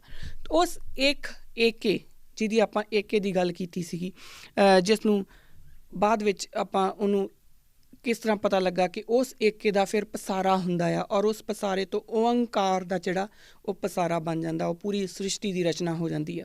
ਤਾਂ ਏਕਾ ਜਦੋਂ ਇੱਕ ਕਹੋ ਤਾਂ ਉਦੋਂ ਤੁਹਾਡੀ ਕੌਨਸ਼ੀਅਸਨੈਸ ਇਹ ਫੀਲ ਕਰੇ ਕਿ ਕੋਈ ਇੱਕ ਜਿਹੜਾ ਅਨਹਦ ਨਾਦ ਹੈ, ਉਹਦੇ ਨਾਲ ਤੁਹਾਡੀ ਸਾਹ ਦੀ ਜਿਹੜਾ ਨਾਦ ਤੁਹਾਡੇ ਅੰਦਰ ਚੱਲ ਰਿਹਾ, ਜੋ ਮਿਊਜ਼ਿਕ ਤੁਹਾਡੇ ਅੰਦਰ ਚੱਲ ਰਿਹਾ, ਜੋ ਇੱਕ ਸੁਰ ਤੁਹਾਡੇ ਅੰਦਰ ਚੱਲ ਰਿਹਾ, ਉਹ ਉਸ ਏਕੇ ਦੇ ਨਾਲ ਇੱਕਮਿਕ ਹੋਣਾ ਆ, ਔਰ ਉਸ ਏਕੇ ਦਾ ਹੀ ਫਿਰ ਅੱਗੇ ਪਸਾਰਾ ਆ ਓਂਕਾਰ। ਇੱਕ ਓਂਕਾਰ ਜਦੋਂ ਇੱਥੋਂ ਤੱਕ ਆ ਗਿਆ, ਫਿਰ ਆਪਾਂ ਉਹ ਆਪ ਇਕੰਤੀ ਆਪ ਪਸਾਰਾ, ਇੰਨੀ ਕੁ ਗੱਲ ਆਪਾਂ ਇੱਕ ਓਂਕਾਰ ਜਦੋਂ ਕਹਿੰਦਾ ਆਪਾਂ ਕਹਿੰਦੇ ਆ ਤਾਂ ਇਹ ਗੱਲ ਸਾਨੂੰ ਮਹਿਸੂਸ ਹੋਣੀ ਚਾਹੀਦੀ ਆ, ਮੇਰੇ ਅੰਦਰ ਮਹਿਸੂਸ ਹੋਣੀ ਚਾਹੀਦੀ ਹੈ। ਜਦੋਂ ਮੈਂ ਅੱਖਾਂ ਬੰਦ ਕਰਾਂ ਔਰ ਅਰਦਾਸ ਦੇ ਵਿੱਚ ਮੈਂ ਸ਼ਾਮਲ ਹਾਂ ਤਾਂ ਮੇਰੀ ਜਿਹੜੀ ਚੇਤਨਤਾ ਆ ਉਹ ਉਸ ਦੇ ਨਾਲ ਇੱਕਮਿਕ ਹੋਣੀ ਚਾਹੀਦੀ ਆ। ਮੈਨੂੰ ਸਮਝ ਆਉਣੀ ਚਾਹੀਦੀ ਆ ਕਿ ਵਾਕਈ ਕੁਛ ਹੈ ਜਿਹਦਾ ਅੱਗੇ ਪਸਾਰਾ ਹੋਇਆ ਔਰ ਉਸ ਪਸਾਰੇ ਦੇ ਵਿੱਚੋਂ ਹੀ ਮੈਂ ਇੱਕ ਹਿੱਸਾ ਆ ਔਰ ਮੈਂ ਵਾਪਸ ਉਹਦੇ ਨਾਲ ਹੀ ਮਿਲਣਾ ਆ। ਉਹ ਆਤਮਾ ਅਤੇ ਪਰਮਾਤਮਾ ਦੀ ਨਿਰੰਤਰਤਾ ਨੂੰ ਮੇਰੀ ਚੇਤਨਤਾ ਸਮਝੇ। ਉਸ ਤੋਂ ਬਾਅਦ ਆਪਾਂ ਆ ਗਏ ਸੀਗੇ ਵਾਹਿਗੁਰੂ ਦੇ ਉੱਤੇ। ਹੁਣ ਜਦੋਂ ਵਾਹਿਗੁਰੂ ਦੀ ਗੱਲ ਕੀਤੀ ਤਾਂ ਵਾਹਿਗੁਰੂ ਦੇ ਵਿੱਚ ਫਿਰ ਸਾਡੇ ਕੋਲ ਦੋ ਗੱਲਾਂ ਆਉਂਦੀਆਂ ਹੈ, ਇੱਕ ਵਾਹਿ ਅਤੇ ਗੁਰੂ। ਦੋ ਹਿੱਸਿਆਂ ਦੇ ਵਿੱਚ ਆਪਾਂ ਇਹਨੂੰ ਡਿਸਕਸ ਕੀਤਾ ਸੀਗਾ। ਔਰ ਗੁਰੂ ਜੋ ਹੈ ਉਹ ਸ਼ਬਦ ਗੁਰੂ ਹੈ, ਕਿਉਂਕਿ ਆਪਾਂ ਪਹਿਲਾਂ ਹੀ ਗੱਲ ਕਰ ਲਈ ਕਿ ਏਕਾ ਜੋ ਹੈ ਉਹ ਸ਼ਬਦ ਰੂਪ ਵਿੱਚ ਸਥਾਪਿਤ ਹੈ। ਹੁਣ ਉੱਥੇ ਜਦੋਂ ਸਾਨੂੰ ਗੁਰਬਾਣੀ ਦੱਸਦੀ ਆ, ਓਏ ਜੋ ਦਿਸੇ ਅੰਬਰ ਤਾਰੇ ਕਿਨ ਓਏ ਚੀਤੇ ਚੀਤਨ ਹਾਰੇ। ਜਦੋਂ ਅਸੀਂ ਇਹ ਪੂਰੇ ਪਸਾਰੇ ਨੂੰ ਇੱਕ ਓਂਕਾਰ ਦੇ ਜ਼ਰੀਏ, ਜਦੋਂ ਮੈਂ ਇੱਕ ਓਂਕਾਰ ਅਰਦਾਸ ਦੇ ਵਿੱਚ ਸੁਣੂੰਗੀ ਤਾਂ ਮੇਰੇ ਦਿਮਾਗ ਦੇ ਵਿੱਚ, ਮੇਰੀ ਚੇਤਨਤਾ ਦੇ ਵਿੱਚ ਇਹ ਸਵਾਲ ਆਵੇ ਕਿ ਇਹ ਸਾਰਾ ਕੁਛ ਜਿਹੜਾ ਹੈ, ਜਾਂ ਉਹਦਾ ਸਵਾਲ ਦਾ ਜਵਾਬ ਤਾਂ ਆਪਾਂ ਪਹਿਲਾਂ ਹੀ ਸਾਡੀ ਚੇਤਨਤਾ ਨੂੰ ਮਿਲ ਗਿਆ, ਪਰ ਫਿਰ ਜਿਹੜਾ ਇਹ ਹੈ ਕਿ ਇਹ ਜਿਹੜੇ ਸਾਰੇ ਚੰਦ ਤਾਰੇ ਸੂਰਜ ਇਹ ਸਭ ਕਿਹਨੇ ਬਣਾਇਆ। ਕਹੋ ਰੇ ਪੰਡਿਤ ਅੰਬਰ ਕਾਸਿਓ ਲਾਗਾ ਬੂਝੇ ਬੂਝਣ ਹਾਰ ਸਬਾਗਾ ਸੂਰਜ ਚੰਦ ਕਰੇ ਉਜਿਆਰਾ ਸਭ ਮੈਂ ਪਸਰਿਆ ਬ੍ਰਹਮ ਪਸਾਰਾ। ਇਹ ਗੁਰਬਾਣੀ ਕਹਿੰਦੀ ਆ। ਜਦੋਂ ਵਾਹਿਗੁਰੂ ਕਹੀਏ ਤਾਂ ਉਦੋਂ ਸਾਡੇ ਰੋਮ ਦੇ ਵਿੱਚ ਇਸ ਗੱਲ ਦਾ ਜ਼ਿਕਰ ਆਵੇ ਕਿ ਪੂਰੀ ਸ੍ਰਿਸ਼ਟੀ ਦੇ ਵਿੱਚ ਸਭ ਮੈਂ ਪਸਰਿਆ ਬ੍ਰਹਮ ਪਸਾਰਾ, ਕਿ ਕੋਈ ਵੱਡਾ ਆ ਕੋਈ ਛੋਟਾ ਆ, ਤੁਹਾਡੇ ਹਿਸਾਬ ਨਾਲ ਕੋਈ ਜਾਨਵਰ ਹੈ, ਕੋਈ ਰੁੱਖ ਹੈ, ਤੁਹਾਡੇ ਹਿਸਾਬ ਨਾਲ ਜੋ ਵੀ ਹੈ ਉਹ ਸਭ ਦੇ ਵਿੱਚ ਬ੍ਰਹਮ ਪਸਾਰਾ ਪਸਰਿਆ ਹੋਇਆ। ਹੁਣ ਬ੍ਰਹਮ ਕੀ ਆ? ਸ਼ਬਦ ਬ੍ਰਹਮ ਹੈ। ਔਰ ਇਹ ਜਿਹੜੀ ਗੱਲ ਹੈ ਸ਼ਬਦ ਬ੍ਰਹਮ ਵਾਲੀ, ਇਹ ਹਰ ਧਰਮ ਜਿਹੜਾ ਆ ਉਹ ਇਸ ਚੀਜ਼ ਨੂੰ ਮੰਨਦਾ ਆ ਕਿਤੇ ਨਾ ਕਿਤੇ, ਕਿਸੇ ਨਾ ਕਿਸੇ ਰੂਪ ਦੇ ਵਿੱਚ। ਔਰ ਗੱਲ ਸਿਰਫ ਧਰਮ ਦੀ ਵੀ ਨਹੀਂ, ਇਹ ਸਾਇੰਸ ਵੀ ਮੰਨਦੀ ਹੈ, ਚਾਹੇ ਉਹ ਸਾਇੰਟੀਫਿਕ ਧਰਮ ਹੀ ਕਿਉਂ ਨਾ ਹੋਵੇ, ਇਹ ਇਸ ਚੀਜ਼ ਨੂੰ ਮੰਨਿਆ ਜਾਂਦਾ ਆ। ਉਹ ਜਿਹੜਾ ਸਭ ਮੈਂ ਪਸਰਿਆ ਬ੍ਰਹਮ ਪਸਾਰਾ, ਜਦੋਂ ਇਹ ਗੱਲ ਸਾਡੇ ਅੰਦਰੋਂ ਆ ਗਈ ਤਾਂ ਉਦੋਂ ਵਾਹਿਗੁਰੂ ਦਾ ਜਿਹੜਾ ਇੱਕ ਅਰਥ ਸਾਡੇ ਅੰਦਰ ਸਮਾ ਜਾਊਗਾ, ਜਿਹਦੇ ਵਿੱਚ ਅਸੀਂ ਇੱਕ ਦੂਜੇ ਨਾਲ ਦਵੇਸ਼, ਵੈਰ, ਵਿਰੋਧ, ਆਪਣੇ ਆਪ ਨੂੰ ਵੱਡਾ ਦੱਸਣਾ, ਬਾਕੀਆਂ ਨੂੰ ਛੋਟਾ ਦੱਸਣਾ, ਉਹ ਸਾਰਾ ਕੁਛ ਹੌਲੀ ਮਾਈਨਸ ਹੋਣਾ ਸ਼ੁਰੂ ਹੋ ਜਾਊਗਾ। ਜਿਹੜੀ ਈਗੋ ਹੈ, ਕਿਉਂਕਿ ਫਿਰ ਸਾਡਾ ਜਦੋਂ ਅਸੀਂ ਸ਼ਬਦ ਨੂੰ ਬ੍ਰਹਮ ਮੰਨ ਕੇ ਔਰ ਦੇਖਾਂਗੇ ਕਿ ਸ਼ਬਦ ਹੀ ਗੁਰੂ ਹੈ ਨਾ, ਫਿਰ ਉਹ ਜਿਹੜੀ ਸਾਡੇ ਲੈਵਲ ਦੇ ਉੱਪਰ ਆਪਾਂ ਜਾਣਾ ਸ਼ੁਰੂ ਕਰੀਏ। ਇਹ ਵਾਹਿਗੁਰੂ ਸ਼ਬਦ ਆਉਣ ਦੇ ਨਾਲ ਜਦੋਂ ਅਸੀਂ ਬੋਲੀਏ ਇੱਕ ਓਂਕਾਰ ਵਾਹਿਗੁਰੂ ਜੀ ਕੀ ਫਤਿਹ, ਤਾਂ ਉਦੋਂ ਵਾਹਿਗੁਰੂ ਕਹਿਣ ਦੇ ਨਾਲ ਹੀ ਮੇਰੀ ਚੇਤਨਤਾ ਮੈਨੂੰ ਇਹ ਜਵਾਬ ਦੇਵੇ ਕਿ ਸਭ ਕੋਈ ਇੱਕ ਹੈ, ਸਭ ਕੁਛ ਦੇ ਵਿੱਚ ਇੱਕੋ ਹੀ ਜੋਤ ਹੈ ਔਰ ਉਸੇ ਜੋਤ ਦਾ ਜਿਹੜਾ ਹਿੱਸਾ ਹੈ ਉਹ ਤੂੰ ਵੀ ਹੈ। ਤਾਂ ਫਿਰ ਮੇਰੇ ਅੰਦਰ ਕੋਈ ਈਗੋ ਜਾਂ ਮੈਂ ਵੱਡਾ ਉਹ ਨਹੀਂ ਰਹਿ ਸਕਦਾ। ਇੱਥੋਂ ਤੱਕ ਆਪਾਂ ਗੱਲ ਕੀਤੀ ਸੀਗੀ। ਅਗਲੀ ਗੱਲ ਜੋ ਹੁਣ ਆਉਂਦੀ ਆ ਉਹ ਆਉਂਦੀ ਹੈ ਜੀ, ਜਿਹਦੇ ਉੱਤੇ ਆਪਾਂ ਅੱਜ ਗੱਲ ਕਰਨੀ ਹੈ। ਇੱਕ ਓਂਕਾਰ ਵਾਹਿਗੁਰੂ ਜੀ ਕੀ ਫਤਿਹ, ਵਾਰ ਸ਼੍ਰੀ ਭਗੌਤੀ ਜੀ ਕੀ ਪਾਤਸ਼ਾਹੀ 10ਵੀਂ ਪ੍ਰਥਮ ਭਗੌਤੀ ਸਿਮਰ ਕੇ। ਹੁਣ ਇਹਦੇ ਵਿੱਚ 2 ਵਾਰੀ ਭਗੌਤੀ ਸ਼ਬਦ ਆਇਆ। ਅੱਜ ਜਿਹੜਾ ਆਪਣਾ ਐਪੀਸੋਡ ਹੈ ਉਹਦੇ ਵਿੱਚ ਅਸੀਂ ਭਗੌਤੀ ਸ਼ਬਦ ਦੇ ਉੱਤੇ ਹੀ ਡਿਸਕਸ਼ਨ ਕਰਨੀ ਹੈ। ਭਗੌਤੀ ਦੇ ਉੱਤੇ ਮੈਨੂੰ ਬਹੁਤ ਸਾਰੇ ਸਵਾਲ ਵੀ ਆਏ। ਜਦੋਂ ਪ੍ਰੋਗਰਾਮ ਸਾਡਾ ਸ਼ੁਰੂ ਵੀ ਹੋਇਆ ਉਦੋਂ ਵੀ ਬਹੁਤ ਸਾਰੇ ਕੁਐਸਚਨ ਆਏ ਕਿ ਭਗੌਤੀ ਕੀ ਹੈ, ਭਗੌਤੀ ਕੌਣ ਹੈ। ਕਈਆਂ ਨੇ ਟੌਂਟ, ਜਿੱਦਾਂ ਆਪਾਂ ਇੱਕ ਦੂਜੇ ਨੂੰ ਕੱਸਦੇ ਆ ਨਾ, ਕਿਉਂਕਿ ਸਾਡੀ ਕੌਮ ਦੀ ਇਹ ਤਰਾਸਦੀ ਆ, ਅਸੀਂ ਇੱਕ ਦੂਜੇ ਨੂੰ ਨੀਵਾਂ ਦਿਖਾ ਕੇ ਬਹੁਤ ਖੁਸ਼ ਹੁੰਦੇ ਹਾਂ। ਸਾਨੂੰ ਲੱਗਦਾ ਹੈ ਕਿ ਜੇ ਮੈਂ ਇਹ ਦੱਸਤਾ ਇਹਨੂੰ ਕਿ ਚੱਲ ਤੇਰੀ ਤਾਂ ਨੌਲੇਜ ਹੀ ਕੁਛ ਨਹੀਂ, ਮੇਰੀ ਨੌਲੇਜ ਬਹੁਤ ਆ, ਜਾਂ ਮੈਂ ਇਹਨੂੰ ਕਿਸੇ ਜਗ੍ਹਾ ਦੇ ਉੱਤੇ ਹਰਾ ਦਿੱਤਾ, ਮੈਂ ਚੈਂਪੀਅਨ। ਇੰਝ ਨਹੀਂ ਹੁੰਦਾ। ਆਪਾਂ ਸਾਰੇ ਹੀ ਇੱਕ ਪਲੇਟਫਾਰਮ ਦੇ ਉੱਤੇ ਡਿਸਕਸ ਕਰਦੇ ਹਾਂ। ਜਦੋਂ ਤੁਸੀਂ ਡਿਸਕਸ ਕਰੋਗੇ ਨਾ, ਉਹਦੇ ਵਿੱਚੋਂ ਕੋਈ ਨਾ ਕੋਈ ਜਵਾਬ ਨਿਕਲੂਗਾ, ਕੋਈ ਨਾ ਕੋਈ ਹੱਲ ਨਿਕਲੂਗਾ। ਜਦੋਂ ਅਸੀਂ ਈਗੋ ਦੇ ਵਿੱਚ ਆ ਕੇ ਇੱਕ ਦੂਜੇ ਉੱਤੇ ਦੂਸ਼ਣਬਾਜ਼ੀ ਕਰਦੇ ਹਾਂ, ਫਿਰ ਉਹਦੇ ਵਿੱਚੋਂ ਹੱਲ ਕਦੀ ਨਹੀਂ ਨਿਕਲਣਾ। ਫਿਰ ਉਹਦੇ ਵਿੱਚੋਂ ਸਿਰਫ ਜਿਹੜੇ ਪੇਚ ਨੇ ਉਹ ਹੋਰ ਗੁੰਝਲਦਾਰ ਹੁੰਦੇ ਜਾਣੇ ਆ। ਫਿਰ ਤੁਸੀਂ ਮੇਰੇ 'ਤੇ, ਮੈਂ ਤੁਹਾਡੇ ਦੇ ਉੱਤੇ, ਬਸ ਇਹੀ ਇੱਕ ਸਿਲਸਿਲਾ ਚੱਲ ਪੈਣਾ ਆ। ਫਿਰ ਜਿਸ ਤਰੀਕੇ ਨਾਲ ਅਸੀਂ ਬਹੁਤ ਸਾਰੀਆਂ ਕੰਪਲੈਕਸਿਟੀਜ਼ ਦੇਖਦੇ ਹਾਂ, ਫਿਰ ਉਹ ਕੰਪਲੈਕਸ ਹੁੰਦਾ ਜਾਂਦਾ ਆ। ਮੈਂ ਪਹਿਲਾਂ ਵੀ ਬੜੀ ਵਾਰੀ ਆਪਣੇ ਪ੍ਰੋਗਰਾਮ ਦੇ ਜ਼ਰੀਏ ਸਾਰਿਆਂ ਨੂੰ ਰਿਕੁਐਸਟ ਕੀਤੀ ਆ, ਫਿਰ ਕਰ ਰਹੀ ਹਾਂ, ਹਮੇਸ਼ਾ ਕਰਦੀ ਰਹੂੰਗੀ ਕਿ ਤੁਸੀਂ ਕਿਸੇ ਨਾਲ ਜਾਂ ਮੈਂ ਕਿਸੇ ਨਾਲ ਸਹਿਮਤ ਅਸਹਿਮਤ ਹੋ ਸਕਦੇ ਹਾਂ, ਪਰ ਉਸ ਸਹਿਮਤੀ ਅਸਹਿਮਤੀ ਨੂੰ ਅਸੀਂ ਆਪਣੀ ਈਗੋ ਨਾ ਬਣਾ ਲਈਏ। ਇਹ ਨਾ ਹੋ ਜਾਏ ਕਿ ਮੈਂ ਆਪਣੇ ਦਰਵਾਜ਼ੇ ਹੀ ਬੰਦ ਕਰਕੇ ਬੈਠ ਜਾ ਕਿ ਮੈਂ ਠੀਕ ਹਾਂ ਬਾਕੀ ਤਾਂ ਸਾਰੇ ਗਲਤ ਹੀ ਆ, ਉੱਥੇ ਗੜਬੜ ਹੋ ਜਾਂਦੀ ਆ। ਹੁਣ ਜਿਹੜਾ ਭਗੌਤੀ ਸ਼ਬਦ ਹੈ ਉਹਦੇ ਉੱਤੇ ਵੀ ਬਹੁਤ ਵਾਦ ਵਿਵਾਦ ਹੈ। ਜਿਵੇਂ ਮੈਂ ਦੱਸਿਆ, ਉਦੋਂ ਹਜੇ ਆਪਾਂ ਭਗੌਤੀ ਦੀ ਗੱਲ ਸ਼ੁਰੂ ਵੀ ਨਹੀਂ ਸੀ ਕੀਤੀ। ਉਦੋਂ ਸਿਰਫ ਆਪਾਂ ਗੱਲ ਸ਼ੁਰੂ ਕੀਤੀ ਸੀਗੀ ਜਿਸ ਬਾਰੇ ਆਪਾਂ ਗੱਲ ਕਰ ਰਹੇ ਸੀਗੇ ਕਰਮ ਕਾਂਡਾਂ ਦੀ। ਤਾਂ ਉਸ ਕਰਮ ਕਾਂਡਾਂ ਦੇ ਵਿੱਚ ਪਹਿਲਾਂ ਤਾਂ ਮੈਂ ਬਹੁਤ ਸਾਰੇ ਪਹਿਲੀਆਂ ਐਪੀਸੋਡ ਦੇ ਵਿੱਚ ਹੀ ਕਹਿ ਦਿੱਤਾ ਸੀਗਾ ਕਿ ਮੈਨੂੰ ਕਿਸੇ ਵੀ ਰਿਲੀਜਨ ਦੇ ਨਾਲ ਕੋਈ ਪ੍ਰੋਬਲਮ ਨਹੀਂ ਆ। ਹਰ ਕੋਈ ਆਪਣਾ ਆਪਣਾ ਰਿਲੀਜਨ ਆਪਣੇ ਆਪਣੇ ਤਰੀਕੇ ਨਾਲ ਮੰਨਣ ਨੂੰ, ਰਿਸਪੈਕਟ ਕਰਨ ਨੂੰ ਬਿਲਕੁਲ ਆਜ਼ਾਦ ਆ। ਮੈਂ ਉਹਦੇ ਉੱਤੇ ਟਿੱਪਣੀ ਕਰਨ ਵਾਲੀ ਕੋਈ ਨਹੀਂ ਹੁੰਦੀ। ਪਰ ਜੇ ਕੋਈ ਸਾਡੇ ਰਿਲੀਜਨ ਦੇ ਉੱਤੇ, ਜੇ ਕੋਈ ਸਿੱਖੀ ਵਾਸਤੇ ਕੋਈ ਸਵਾਲ ਉਠਾਊਗਾ, ਉਹਦਾ ਜਵਾਬ ਸਾਨੂੰ ਦੇਣਾ ਜ਼ਰੂਰੀ ਹੋ ਜਾਊਗਾ ਔਰ ਅਸੀਂ ਦੇਵਾਂਗੇ। ਬਸ ਇੰਨੀ ਕੁ ਮੇਰੀ ਬੇਨਤੀ ਆ। ਤਾਂ ਬਹੁਤ ਸਾਰੇ ਲੋਕਾਂ ਨੇ ਭਗੌਤੀ ਦੇ ਉੱਤੇ ਮੈਨੂੰ ਸਵਾਲ ਵੀ ਕੀਤੇ, ਈਮੇਲਸ ਵੀ ਪਾਈਆਂ ਕਿ ਤੁਸੀਂ ਦੱਸ ਦਿਓ ਭਗੌਤੀ ਕੀ ਹੈ ਜੀ। ਭਗੌਤੀ ਅੱਜ ਜਿਹੜਾ ਪ੍ਰੋਗਰਾਮ ਹੈ, ਅੱਜ ਜਿਹੜਾ ਐਪੀਸੋਡ ਆ, ਆਪਾਂ ਭਗੌਤੀ ਦੇ ਉੱਤੇ ਹੀ ਕਰਨਾ। ਹੁਣ ਜਿਵੇਂ ਮੈਂ ਤੁਹਾਨੂੰ ਪਹਿਲਾਂ ਕਿਹਾ ਕਿ ਇਸ ਵਿਸ਼ੇ ਦੇ ਉੱਤੇ ਬਹੁਤ ਸਾਰੇ ਵਾਦ ਵਿਵਾਦ ਨੇ, ਬਹੁਤ ਸਾਰੇ ਕੁਐਸਚਨਸ ਨੇ। ਕੁਝ ਕੁ ਕੁਐਸਚਨਸ ਤਾਂ ਮੈਨੂੰ ਬੜੇ ਅਜੀਬ ਵੀ ਲੱਗਦੇ, ਅਟਪਟੇ ਵੀ ਲੱਗਦੇ ਆ। ਕੁਛ ਮੈਨੂੰ ਥੋੜ੍ਹੇ ਜਿਹੇ ਠੀਕ ਲੱਗਦੇ ਆ, ਜਿਹੜੇ ਮੈਨੂੰ ਲੱਗਦੇ ਆ ਕਿ ਜੈਨੂਇਨ ਕੁਐਸਚਨਸ ਨੇ। ਜਿਹੜੇ ਜੈਨੂਇਨ ਕੁਐਸਚਨਸ ਨੇ ਉਹ ਮੈਨੂੰ ਲੱਗਦਾ 3 ਤਰ੍ਹਾਂ ਦੇ ਸਵਾਲ ਜਿਹੜੇ ਉੱਭਰ ਕੇ ਆਉਂਦੇ ਆ। ਇੱਕ ਤਾਂ ਬਹੁਤੇ ਜਿਹੜੇ ਸਾਡੇ ਬੁੱਧੀਜੀਵੀ ਆ ਉਹ ਇਹ ਕਹਿੰਦੇ ਆ ਕਿ ਜਿਹੜੀ ਅਰਦਾਸ ਹੈ ਉਹ 1920 ਦੇ ਵਿੱਚ ਹੋਂਦ ਵਿੱਚ ਆਈ ਆ। ਔਰ ਜਦੋਂ ਅਰਦਾਸ ਹੋਂਦ ਵਿੱਚ ਆਉਂਦੀ ਆ, ਉਸ ਤੋਂ ਪਹਿਲਾਂ ਅਰਦਾਸ ਦੀ ਰੂਪ ਰੇਖਾ ਇਹੋ ਜਿਹੀ ਨਹੀਂ ਸੀ, ਉਹਦੀ ਰੂਪ ਰੇਖਾ ਕੁਛ ਹੋਰ ਸੀ। 1920 ਦੇ ਵਿੱਚ ਜਿਹੜੀ ਇੱਕ ਕਮੇਟੀ ਬੈਠੀ ਜਿਨ੍ਹਾਂ ਨੇ ਅਰਦਾਸ ਦਾ ਜਿਹੜਾ ਰੂਪ ਰੇਖਾ, ਜੋ ਪ੍ਰੈਜ਼ੈਂਟ ਰੂਪ ਰੇਖਾ ਉਹ ਬਣਾਈ, ਤਾਂ ਉਹ ਅਲੱਗ-ਅਲੱਗ ਲੋਕ ਸੀ ਔਰ ਉਹਨਾਂ ਵਿੱਚੋਂ ਕੁਝ ਪੰਥਕ ਸੀ, ਕੁਝ ਨੌਨ ਪੰਥਕ ਸੀ। ਔਰ ਉਹ ਕਹਿੰਦੇ ਆ ਕਿ ਉਹਨਾਂ ਵਿੱਚੋਂ ਇੱਕ ਖਾਸ ਵਰਗ ਦੇ, ਇੱਕ ਖਾਸ ਸੋਚ ਦੇ ਲੋਕ ਜ਼ਿਆਦਾ ਬੈਠੇ ਹੋਏ ਸੀ ਜਿਹੜੇ ਆਪਣੇ ਧਰਮ ਨੂੰ ਸਾਡੇ ਉੱਤੇ ਥੋਪਣਾ ਚਾਹੁੰਦੇ ਸੀ। ਇਸ ਕਰਕੇ ਉਹਨਾਂ ਨੇ ਬੜੇ ਤਰੀਕੇ ਨਾਲ ਜਿਹੜਾ ਭਗੌਤੀ ਵਰਡ ਹੈ ਉਹਨੂੰ ਵਿੱਚ ਪਾ ਦਿੱਤਾ ਔਰ ਉਹਨੂੰ 2 ਵਾਰੀ ਸ਼ੁਰੂ ਦੇ ਵਿੱਚ ਹੀ ਪਾ ਦਿੱਤਾ। ਇੱਕ ਤਾਂ ਇਹ ਤਰਕ ਵਿਤਰਕ ਹੈ ਕਿ ਭਗੌਤੀ ਜਿਹੜਾ ਹੈ, ਕਿਉਂਕਿ ਇਹ ਬਕਾਇਦਾ ਜਿਹੜਾ ਸਾਨੂੰ ਸਾਰਿਆਂ ਨੂੰ ਪਤਾ ਕਿ ਇਹ ਜਿਹੜੀ ਰਚਨਾ ਹੈ ਉਹ ਦਸਮ ਗ੍ਰੰਥ ਦੇ ਵਿੱਚ ਹੈ, ਅਤੇ ਉਹਦੇ ਵਿੱਚੋਂ ਭਗੌਤੀ ਸ਼ਬਦ ਲਿਆ ਗਿਆ। ਸ਼੍ਰੀ ਭਗੌਤੀ ਜੀ ਸਹਾਏ, ਵਾਰ ਸ਼੍ਰੀ ਭਗੌਤੀ ਜੀ ਕੀ ਪਾਤਸ਼ਾਹ ਦਸਵੀਂ, ਉਹ ਉੱਥੋਂ ਲਾਈਨਾਂ ਲਈਆਂ ਗਈਆਂ। ਇਹ ਸਾਨੂੰ ਸਾਰਿਆਂ ਨੂੰ ਪਤਾ। ਤਾਂ ਉਹ ਬਹੁਤੇ ਜਿਹੜੇ ਉਹ ਇਹੀ ਮੰਨਦੇ ਨੇ ਕਿ ਇਹ ਜਿਹੜਾ ਇੱਕ ਕੌਨਸਪੀਰੇਸੀ ਦੇ ਅੰਡਰ ਹੋਇਆ ਆ। ਦੂਸਰੀ ਗੱਲ ਜਿਹੜੀ ਆ, ਕੁਝ ਲੋਕ ਇਹ ਕਹਿੰਦੇ ਆ ਔਰ ਉਹਨਾਂ ਦੇ ਵਿੱਚੋਂ ਹੀ ਜਿਹੜੇ ਬਕਾਇਦਾ ਜਿਹੜੇ ਇਹ ਮੰਨਦੇ ਆ ਕਿ ਉਦੋਂ ਇਹਨੂੰ ਇੱਕ ਕੌਨਸਪੀਰੇਸੀ ਦੇ ਅੰਡਰ ਸਾਡੀ ਅਰਦਾਸ ਵਿੱਚ ਪਾਇਆ ਗਿਆ, ਉਹੀ ਲੋਕ ਇਹ ਮੰਨਦੇ ਆ ਕਿ ਜਿਹੜੀ ਭਗੌਤੀ ਹੈ ਉਹ ਦੁਰਗਾ ਦੇਵੀ ਦੇ ਨਾਲ ਕਨੈਕਟਡ ਹੈ।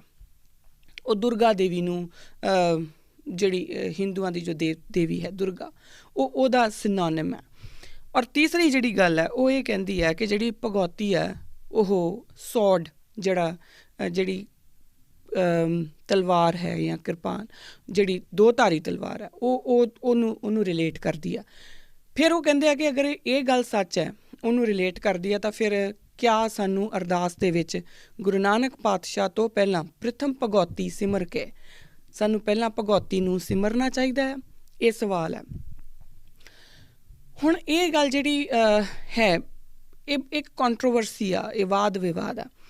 ਮੈਂ ਸੋਚਦੀ ਹੁੰਦੀ ਹਾਂ ਕਿ ਇਸ ਕੰਟਰੋਵਰਸੀ ਦਾ ਕੀਤਾ ਕੀ ਜਾਏ, ਤਾਂ ਮੈਨੂੰ ਅਕਸਰ ਇਹ ਜਵਾਬ ਆਉਂਦਾ ਹੁੰਦਾ ਹੈ ਕਿ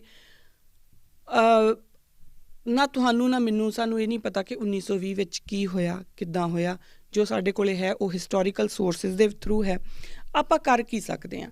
ਆਪਾਂ ਇਹ ਕਰ ਸਕਦੇ ਹਾਂ ਕਿਉਂਕਿ ਸਾਡੇ ਕੋਲ ਇੱਕ ਫੁਰਕਾਨ ਹੈ, ਸਾਡਾ ਇੱਕ ਪੈਰਾਮੀਟਰ ਹੈ, ਉਹ ਹੈ ਗੁਰੂ ਗ੍ਰੰਥ ਸਾਹਿਬ ਮਹਾਰਾਜ। ਕੋਈ ਚੀਜ਼ ਕਿਸੇ ਵੀ ਲਿਟਰੇਰੀ ਪੀਸ ਦੇ ਵਿੱਚੋਂ ਆਈ ਹੋਵੇ, ਕਿਸੇ ਵੀ ਜਗ੍ਹਾ ਤੋਂ ਆਈ ਹੋਵੇ, ਪਰ ਅਸੀਂ ਇਹ ਦੇਖਣਾ ਹੈ ਕਿ ਸਾਨੂੰ ਗੁਰੂ ਗ੍ਰੰਥ ਸਾਹਿਬ ਮਹਾਰਾਜ ਉਹਦੇ ਬਾਰੇ ਕੀ ਹੁਕਮ ਕਰਦੇ ਨੇ, ਗੁਰੂ ਗ੍ਰੰਥ ਸਾਹਿਬ ਮਹਾਰਾਜ ਸਾਨੂੰ ਉਹਦੇ ਬਾਰੇ ਕੀ ਕਹਿੰਦੇ ਨੇ। ਜੇ ਤਾਂ ਉਹ ਚੀਜ਼ ਗੁਰੂ ਗ੍ਰੰਥ ਸਾਹਿਬ ਮਹਾਰਾਜ ਦੇ ਅਕੋਰਡਿੰਗ ਕੁਛ ਵੀ ਫਿਲੋਸਫੀਕਲ ਹੈ, ਜੋ ਗੁਰੂ ਗ੍ਰੰਥ ਸਾਹਿਬ ਦੀ ਫਿਲੋਸਫੀ ਨਾਲ ਕੰਮ ਕਰਦੀ ਆ, ਤਾਂ ਉਹ ਸਾਡੀ ਹੈ। ਅਗਰ ਉਹ ਨਹੀਂ ਕੰਮ ਕਰਦੀ ਤਾਂ ਉਹ ਸਾਡੀ ਨਹੀਂ ਹੈ। ਬੜਾ ਕਲੀਅਰ ਕੱਟ ਜਿਹਾ ਇਹਦਾ ਪੈਰਾਮੀਟਰ ਹੈ, ਕਿਉਂਕਿ ਸਾਡੇ ਕੋਲ ਗੁਰੂ ਗ੍ਰੰਥ ਸਾਹਿਬ ਮਹਾਰਾਜ ਜਿਹੜੇ ਆ ਉਹ ਇੱਕ ਪੈਰਾਮੀਟਰ ਦੀ ਤਰ੍ਹਾਂ ਹੈਗੇ ਆ। ਸਾਡੇ ਕੋਲ ਇੱਕ ਅਥੋਰਿਟੀ ਹੈ ਗੁਰੂ ਗ੍ਰੰਥ ਸਾਹਿਬ ਮਹਾਰਾਜ। ਅਸੀਂ ਕਦੀ ਵੀ ਕਿਸੇ ਕਨਫਿਊਜ਼ਨ ਦੇ ਵਿੱਚ ਹੈਗੇ ਆ ਤਾਂ ਸਾਨੂੰ ਗੁਰੂ ਗ੍ਰੰਥ ਸਾਹਿਬ ਮਹਾਰਾਜ ਕੋਲੋਂ ਹੀ ਪੁੱਛਣਾ ਆ, ਉਹਨਾਂ ਦੀ ਹੀ ਸ਼ਰਨ ਦੇ ਵਿੱਚ ਜਾਣਾ ਆ ਕਿ ਪਾਤਸ਼ਾਹ ਤੁਸੀਂ ਦੱਸੋ ਤੁਸੀਂ ਕੀ ਕਹਿੰਦੇ ਆ, ਔਰ ਉਹ ਸਾਨੂੰ ਕੱਢਣਗੇ ਇਹਨਾਂ ਸਾਰੀਆਂ ਮੁਸ਼ਕਿਲਾਂ ਦੇ ਵਿੱਚੋਂ। ਸੋ ਮੈਂ ਇਹ ਚਾਹੁੰਦੀ ਹਾਂ, ਔਰ ਮੈਂ ਇਸ ਸਵਾਲ ਨੂੰ, ਇਸ ਵਾਦ ਵਿਵਾਦ ਨੂੰ ਇਸ ਤਰੀਕੇ ਦੇਖਦੀ ਹਾਂ, ਜੇ ਇਹ ਗੱਲ ਲਿਖੀ ਹੋਈ ਆ ਇੱਕ ਓਂਕਾਰ ਵਾਹਿਗੁਰੂ ਜੀ ਕੀ ਫਤਿਹ, ਵਾਰ ਸ਼੍ਰੀ ਭਗੌਤੀ ਜੀ ਕੀ ਪਾਤਸ਼ਾਹੀ 10ਵੀਂ। ਹੁਣ ਜਿਹੜੀ ਇੱਥੇ ਭਗੌਤੀ ਦੀ ਗੱਲ ਆਉਂਦੀ ਹੈ ਤਾਂ ਫਿਰ ਸਾਨੂੰ ਸਮਝਣਾ ਤਾਂ ਪਊਗਾ ਕਿ ਭਗੌਤੀ ਕੀ ਆ। ਇਹਦੇ ਵਿੱਚ ਆਪਾਂ ਗੁਰੂ ਗ੍ਰੰਥ ਸਾਹਿਬ ਕੋਲੇ ਉਹਨਾਂ ਦੇ ਸ਼ਰਨ ਦੇ ਵਿੱਚ ਹੀ ਜਾਂਦੇ ਹਾਂ। ਤਾਂ ਗੁਰੂ ਗ੍ਰੰਥ ਸਾਹਿਬ ਮਹਾਰਾਜ ਸਾਨੂੰ ਕਹਿੰਦੇ ਆ, ਸੋ ਭਗੌਤੀ ਜੋ ਭਗਵੰਤੇ ਜਾਣੇ, ਸੋ ਭਗੌਤੀ ਜੋ ਭਗਵੰਤੇ ਜਾਣੇ। ਹੁਣ ਭਗਵੰਤ ਨੂੰ ਕੌਣ ਜਾਣ ਸਕਦਾ? ਭਗਵੰਤ ਮਤਲਬ ਉਹ ਪਰਮਾਤਮਾ, ਉਹ ਇੱਕ ਅਕਾਲ ਪੁਰਖ, ਉਹ ਸ਼ਬਦ ਸਰੂਪ ਜਿਸ ਦਾ ਰੂਪ ਨਾ ਰੰਗ ਨਾ ਰੇਖ ਕਿਛ, ਉਹ ਸੋ ਭਗੌਤੀ ਜੋ ਭਗਵੰਤੇ ਜਾਣੇ। ਹੁਣ ਇਹ ਗੱਲ ਸਾਨੂੰ ਸਮਝਣ ਦੀ ਇੱਥੇ ਲੋੜ ਆ ਕਿ ਸਾਨੂੰ ਗੁਰੂ ਮਹਾਰਾਜ ਨੇ ਭਗੌਤੀ ਬਾਰੇ ਦੱਸਿਆ ਆ, ਔਰ ਉਹੀ ਭਗੌਤੀ ਹੈ ਨਾ। ਹੁਣ ਭਗਵੰਤ ਨੂੰ ਕੌਣ ਜਾਣ ਸਕਦਾ, ਇਸ ਗੱਲ ਨੂੰ ਸਮਝੀਏ ਆਪਾਂ। ਅਸੀਂ ਜਦੋਂ ਸ਼ਬਦ ਗੁਰੂ ਦੀ ਗੱਲ ਕੀਤੀ ਸੀ ਤਾਂ ਇੱਕ ਗੱਲ ਆਪਾਂ ਕੀਤੀ ਸੀ ਕਿ ਜਦੋਂ ਅਸੀਂ ਕਹਿੰਦੇ ਹਾਂ ਸ਼ਬਦ ਗੁਰੂ ਸੁਰਤ ਧੁਨ ਚੇਲਾ, ਤੇ ਨਾ ਤਾਂ ਗੁਰੂ ਦਾ ਕੋਈ ਸਰੀਰ ਹੈ, ਗੁਰੂ ਕੌਣ ਹੈ? ਸ਼ਬਦ, ਤੇ ਸੁਰਤ ਜਿਹੜੀ ਹੈ ਉਹ ਚੇਲਾ, ਯਾਨੀ ਕਿ ਸਰੀਰ ਵੀ ਚੇਲਾ ਨਹੀਂ ਆ। ਸੋ ਇਹੀ ਗੱਲ ਇੱਥੇ ਟੁਕਦੀ ਆ। ਹੁਣ ਜਿਹੜਾ ਭਗਵੰਤ ਨੂੰ ਜਾਣ ਰਿਹਾ ਹੈ ਉਹ ਕੌਣ ਹੈ? ਉਹ ਭਗੌਤੀ ਹੈ। ਔਰ ਭਗੌਤੀ ਕੌਣ ਜਾਣ ਸਕਦਾ ਭਗਵੰਤ ਨੂੰ? ਗੁਰਮਤ ਹੀ ਭਗਵੰਤ ਨੂੰ ਜਾਣ ਸਕਦੀ ਹੈ। ਜਿਹੜਾ ਇਹ ਸਰੀਰ ਹੈ, ਪੰਜ ਭੌਤਿਕ ਸਰੀਰ ਹੈ, ਇਸ ਤੇ ਕੈਪੇਬਿਲਿਟੀ ਨਹੀਂ ਕਿ ਭਗਵੰਤ ਕੌਣ ਹੈ, ਜਿਹੜਾ ਪਰਮਾਤਮਾ ਹੈ, ਜਿਹੜਾ ਸ਼ਬਦ ਰੂਪ ਦੇ ਵਿੱਚ ਸਥਾਪਿਤ ਹੈ, ਉਸ ਨੂੰ ਸਮਝੇ ਜਾਂ ਜਾਣੇ। ਕਿਉਂਕਿ ਸਮਝਣਾ ਤੇ ਸੁਰਤ ਨੇ ਹੈ ਨਾ ਜੀ, ਕਿਉਂਕਿ ਚੇਲਾ ਹੀ ਸੁਰਤ ਹੈ। ਅਤੇ ਇਹ ਤਾਂ ਹੋ ਨਹੀਂ ਸਕਦਾ ਕਿ ਚੇਲਾ ਕੋਈ ਹੋਰ ਹੋਵੇ ਅਤੇ ਉਹਦਾ ਫਲ ਜਾਂ ਉਹਦੀ ਜਿਹੜੀ ਨੌਲੇਜ ਆ ਉਹ ਕਿਸੇ ਹੋਰ ਨੂੰ ਮਿਲ ਜੇ। ਜੇ ਸੁਰਤ ਚੇਲਾ ਹੈ ਤਾਂ ਸਰੀਰ ਨੂੰ ਜਿਹੜੀ ਐਨਲਾਈਟਨਮੈਂਟ ਆ ਉਹ ਨਹੀਂ ਮਿਲੂਗੀ। ਐਨਲਾਈਟਨਮੈਂਟ ਵੀ ਜਿਹੜੀ ਆ ਉਹ ਸੁਰਤ ਨੂੰ ਹੀ ਮਿਲਣੀ ਹੈ। ਤਾਂ ਅਗਰ ਸੁਰਤ ਚੇਲਾ ਹੈ ਤਾਂ ਫਿਰ ਜਿਹੜੀ ਗੁਰਮਤ ਆ, ਗੁਰਬਾਣੀ ਦੇ ਥਰੂ ਅਸੀਂ ਆਪਣੀ ਜਿਹੜੀ ਮੱਤ ਹੈ, ਜੋ ਆਪਣੀ ਸੁਰਤ ਹੈ, ਗੁਰਬਾਣੀ ਦੇ ਲੜ ਲੱਗ ਕੇ ਅਸੀਂ ਉਸ ਸ਼ਬਦ ਗੁਰੂ ਨੂੰ ਪਹਿਚਾਨਣਾ, ਇਹੀ ਹੈ। ਔਰ ਉਹੀ ਸ਼ਬਦ ਗੁਰੂ ਸਾਡਾ ਗੁਰੂ ਹੋਊਗਾ, ਔਰ ਉਸੇ ਸ਼ਬਦ ਨੇ ਸਾਨੂੰ ਭਗਵੰਤ ਨੂੰ ਜਾਣਨ ਦੇ ਵਿੱਚ ਮਦਦ ਕਰਨੀ ਹੈ। ਸੋ ਭਗਵੰਤ ਨੂੰ ਜਾਣ ਕੌਣ ਸਕਦਾ? ਇਹ ਸਰੀਰ ਨਹੀਂ ਜਾਣ ਸਕਦਾ। ਭਗਵੰਤ ਨੂੰ ਜਾਣ ਸਕਦੀ ਹੈ ਮੱਤ, ਵਿਵੇਕ ਬੁੱਧੀ, ਔਰ ਵਿਵੇਕ ਬੁੱਧੀ ਹੈ ਸਾਡੀ, ਜਿਹਨੂੰ ਅਸੀਂ ਗੁਰਮਤ ਕਹਿ ਦਿੰਦੇ ਹਾਂ, ਉਹ ਗੁਰਮਤ ਹੈ। ਤਾਂ ਗੁਰਮਤ ਜਿਹੜੀ ਆ ਉਹ ਭਗਵੰਤ ਨੂੰ ਜਾਣਦੀ ਹੈ। ਸੋ ਭਗੌਤੀ ਕੀ ਹੋਇਆ? ਗੁਰਮਤ। ਅਤੇ ਜਦੋਂ ਆਪਾਂ ਇਹ ਕਹਿੰਦੇ ਹਾਂ ਸ਼੍ਰੀ ਭਗੌਤੀ ਜੀ ਸਹਾਏ, ਤਾਂ ਫਿਰ ਉਦੋਂ ਗੁਰਮਤ ਦੀ ਗੱਲ ਹੋ ਰਹੀ ਆ। ਉਸ ਤੋਂ ਬਾਅਦ ਆਪਾਂ ਅੱਗੇ ਵੀ ਗੱਲ ਕਰਾਂਗੇ ਕਿ ਸ਼੍ਰੀ ਲੱਗਦਾ ਤਾਂ ਕਿਵੇਂ ਚੇਂਜ ਹੋ ਜਾਂਦੀ ਹੈ ਚੀਜ਼। ਬੜਾ ਕਲੀਅਰ ਕੱਟ ਅੱਗੇ ਜਦੋਂ ਆਪਾਂ ਚੱਲਦੇ ਹਾਂ ਤਾਂ ਫਿਰ ਲਿਖਿਆ ਭਗੌਤੀ ਭਗਵੰਤ ਭਗਤ ਕਾ ਰੰਗ, ਭਗੌਤੀ ਭਗਵੰਤ ਭਗਤ ਕਾ ਰੰਗ, ਸਗਲ ਤਿਆਗੇ ਦੁਸ਼ਟ ਕਾ ਸੰਗ, ਮਨ ਤੇ ਬਿਨਸੇ ਸਗਲ ਭਰਮ, ਕਰ ਪੂਜੇ ਸਗਲ ਪਾਰ ਬ੍ਰਹਮ, ਸਾਧ ਸੰਗ ਪਾਪਾ ਮਲ ਖੋਵੇ, ਤਿਸ ਭਗੌਤੀ ਕੀ ਮਤ ਉੱਤਮ ਹੋਵੇ, ਭਗਵੰਤ ਕੀ ਟਹਿਲ ਕਰੇ ਨਿਤ ਨੀਤ, ਮਨ ਤਨ ਅਰਪੇ ਬਿਸਨ ਪ੍ਰੀਤ, ਹਰ ਕੇ ਚਰਨ ਹਿਰਦੇ ਬਸਾਵੇ, ਨਾਨਕ ਐਸਾ ਭਗੌਤੀ ਭਗਵੰਤ ਕੋ ਪਾਵੇ। ਹੁਣ ਇਹਦੇ ਵਿੱਚ ਇਹ ਹੈ ਕਿ ਸਾਨੂੰ ਇਹ ਸਮਝਣਾ ਪਊਗਾ ਕਿ ਭਗੌਤੀ ਦੀ ਪ੍ਰੋਪਰ ਡੈਫੀਨੇਸ਼ਨ ਕੀ ਆ। ਇਹ ਤਾਂ ਕਹਿ ਦਿੱਤਾ ਰਾਈਟ, ਇਹ ਗੱਲ ਤਾਂ ਹੋ ਗਈ, ਸੋ ਭਗੌਤੀ ਜੋ ਭਗਵੰਤੇ ਜਾਣੇ, ਇਹ ਗੱਲ ਤਾਂ ਹੋ ਗਈ। ਪਰ ਅੱਗੇ ਉਹਦੇ ਹੁਣ ਜਿਹੜੇ ਉਹਦੇ ਕਰੈਕਟਰਿਸਟਿਕਸ ਆ ਉਹ ਕੀ ਆ, ਤਾਂ ਉਹ ਗੁਰੂ ਪਾਤਸ਼ਾਹ ਦੱਸਦੇ ਆ ਭਗੌਤੀ ਭਗਵੰਤ ਭਗਤ ਕਾ ਰੰਗ, ਕਿ ਉਹ ਭਗੌਤੀ ਜਿਸ ਨੂੰ ਸਿਰਫ ਉਸ ਭਗਵੰਤ, ਉਸ ਇੱਕ ਅਕਾਲ ਪੁਰਖ ਦੀ ਭਗਤੀ ਦਾ ਰੰਗ ਹੋਵੇ, ਉਹ ਭਗੌਤੀ ਆ। ਸਗਲ ਤਿਆਗੇ ਦੁਸ਼ਟ ਕਾ ਸੰਗ। ਹੁਣ ਇੱਥੇ ਜਿਹੜਾ ਦੁਸ਼ਟ ਹੈ ਨਾ, ਇਹਨੂੰ ਸਮਝ ਲਈਏ ਆਪਾਂ। ਦੁਸ਼ਟ ਦਾ ਮਤਲਬ ਹੁੰਦਾ ਸਿਨਰ, ਅਤੇ ਸਿਨਰ ਇੱਥੇ ਸਿਰਫ ਉਹ ਨਹੀਂ ਆ ਜਿਹੜੇ ਤੁਹਾਡੇ, ਜਿਹਨੂੰ ਆਪਾਂ ਕਹਿੰਦੇ ਆ ਕਿ ਬੈਡ ਕੰਪਨੀ ਜਾਂ ਤੁਹਾਡੀ ਸੋਸ਼ਲ ਕੰਪਨੀ, ਉਹ ਨਹੀਂ ਆ ਕਿ ਜਿਹੜੇ ਪਾਪੀ ਆ ਉਹਨਾਂ ਦੇ ਨਾਲ, ਸਿਰਫ ਉਨੀ ਕੁ ਗੱਲ ਨਹੀਂ ਆ। ਕਿਉਂਕਿ ਜਿਹੜੀ ਤੁਹਾਡੀ ਮੱਤ ਹੈ, ਭਗੌਤੀ ਤੁਹਾਡੀ ਮੱਤ ਨੇ ਬਣਨਾ, ਤਾਂ ਇਸ ਕਰਕੇ ਤੁਹਾਡੀ ਮੱਤ ਦੇ ਜਿਹੜੇ ਦੁਸ਼ਟ ਨੇ, ਜਿਨ੍ਹਾਂ ਦੀ ਉਹ ਸੰਗਤ ਕਰ ਸਕਦੀ ਆ, ਉਹ ਕੌਣ ਹੈ? ਉਹ ਕਾਮ ਕ੍ਰੋਧ ਲੋਭ ਮੋਹ ਹੰਕਾਰ। ਜਦੋਂ ਸਗਲ ਦੁਸ਼ਟ ਕਾ ਸੰਗ ਇਹ ਤਿਆਗ ਦਿੰਦੀ ਹੈ, ਜਿਹੜੀ ਤੁਹਾਡੀ ਮੱਤ ਹੈ ਉਹ ਇਹਨਾਂ ਦਾ ਸੰਗ ਤਿਆਗ ਦਿੰਦੀ ਹੈ, ਬੇਸ਼ੱਕ ਇਹਨੂੰ ਕੰਟਰੋਲ ਕਰਕੇ ਜਾਂ ਕਿਸੇ ਵੀ ਤਰੀਕੇ ਨਾਲ। ਜਿਹੜੀ ਮੈਂ ਵਾਲੀ ਗੱਲ ਹੈ ਨਾ, ਜਦੋਂ ਆਪਾਂ ਉਹ ਵਿੱਚੋਂ ਮਾਈਨਸ ਕਰਨੀ ਸ਼ੁਰੂ ਕਰਦੇ ਹਾਂ, ਉਦੋਂ ਫਿਰ ਉਦੋਂ ਜਿਹੜੀ ਗੁਰੂ ਪਾਤਸ਼ਾਹ ਅਗਲੀ ਲਾਈਨ ਸਾਨੂੰ ਦੱਸਦੇ ਨੇ, ਮਨ ਤੇ ਬਿਨਸੇ ਸਗਲ ਭਰਮ। ਜਦੋਂ ਅਸੀਂ ਆਪਣੇ ਇਹਨਾਂ ਦੁਸ਼ਟਾਂ ਤੋਂ ਦੂਰ ਹੁੰਦੇ ਹਾਂ, ਜਦੋਂ ਅਸੀਂ ਕਾਮ ਕ੍ਰੋਧ ਲੋਭ ਮੋਹ ਹੰਕਾਰ ਜਿਹੜੇ ਸਾਡੇ ਇਹ 5 ਵਿਕਾਰ ਨੇ। ਹੁਣ ਵਿਕਾਰ ਆਪਾਂ ਇਹਨਾਂ ਨੂੰ ਕਦੋਂ ਕਹਿੰਦੇ ਆ? ਦੇਖੋ, ਹਰ ਇੱਕ ਚੀਜ਼ ਜਿਹੜੀ ਆ ਉਹ ਕੰਟਰੋਲਡ ਫਾਰਮ ਦੇ ਵਿੱਚ ਠੀਕ ਲੱਗਦੀ ਆ। ਜਦੋਂ ਆਪਾਂ ਨਿਊਕਲੀਅਰ ਰਿਐਕਸ਼ਨ ਦੀ ਅਗਰ ਆਪਾਂ ਸਾਇੰਟੀਫਿਕਲੀ ਗੱਲ ਕਰੀਏ, ਜਦੋਂ ਤੱਕ ਉਹ ਕੰਟਰੋਲਡ ਆ ਤਾਂ ਉਹ ਤੁਹਾਡੇ ਲਈ ਹੈਲਪਫੁਲ ਆ। ਜਦੋਂ ਅਨਕੰਟਰੋਲਡ ਹੋ ਜਾਂਦਾ ਫਿਰ ਉਹ ਨਿਊਕਲੀਅਰ ਐਕਸਪਲੋਜਨ ਕਰਦਾ ਆ। That is the same thing. ਇਹ ਇੰਨੀ ਕੀ ਚੀਜ਼ ਆਪਾਂ ਇੱਥੇ ਸਮਝਣੀ ਆ। ਕਾਮ, ਕ੍ਰੋਧ, ਲੋਭ, ਮੋਹ, ਹੰਕਾਰ ਤੁਹਾਡੇ 5 ਵਿਕਾਰ ਨੇ।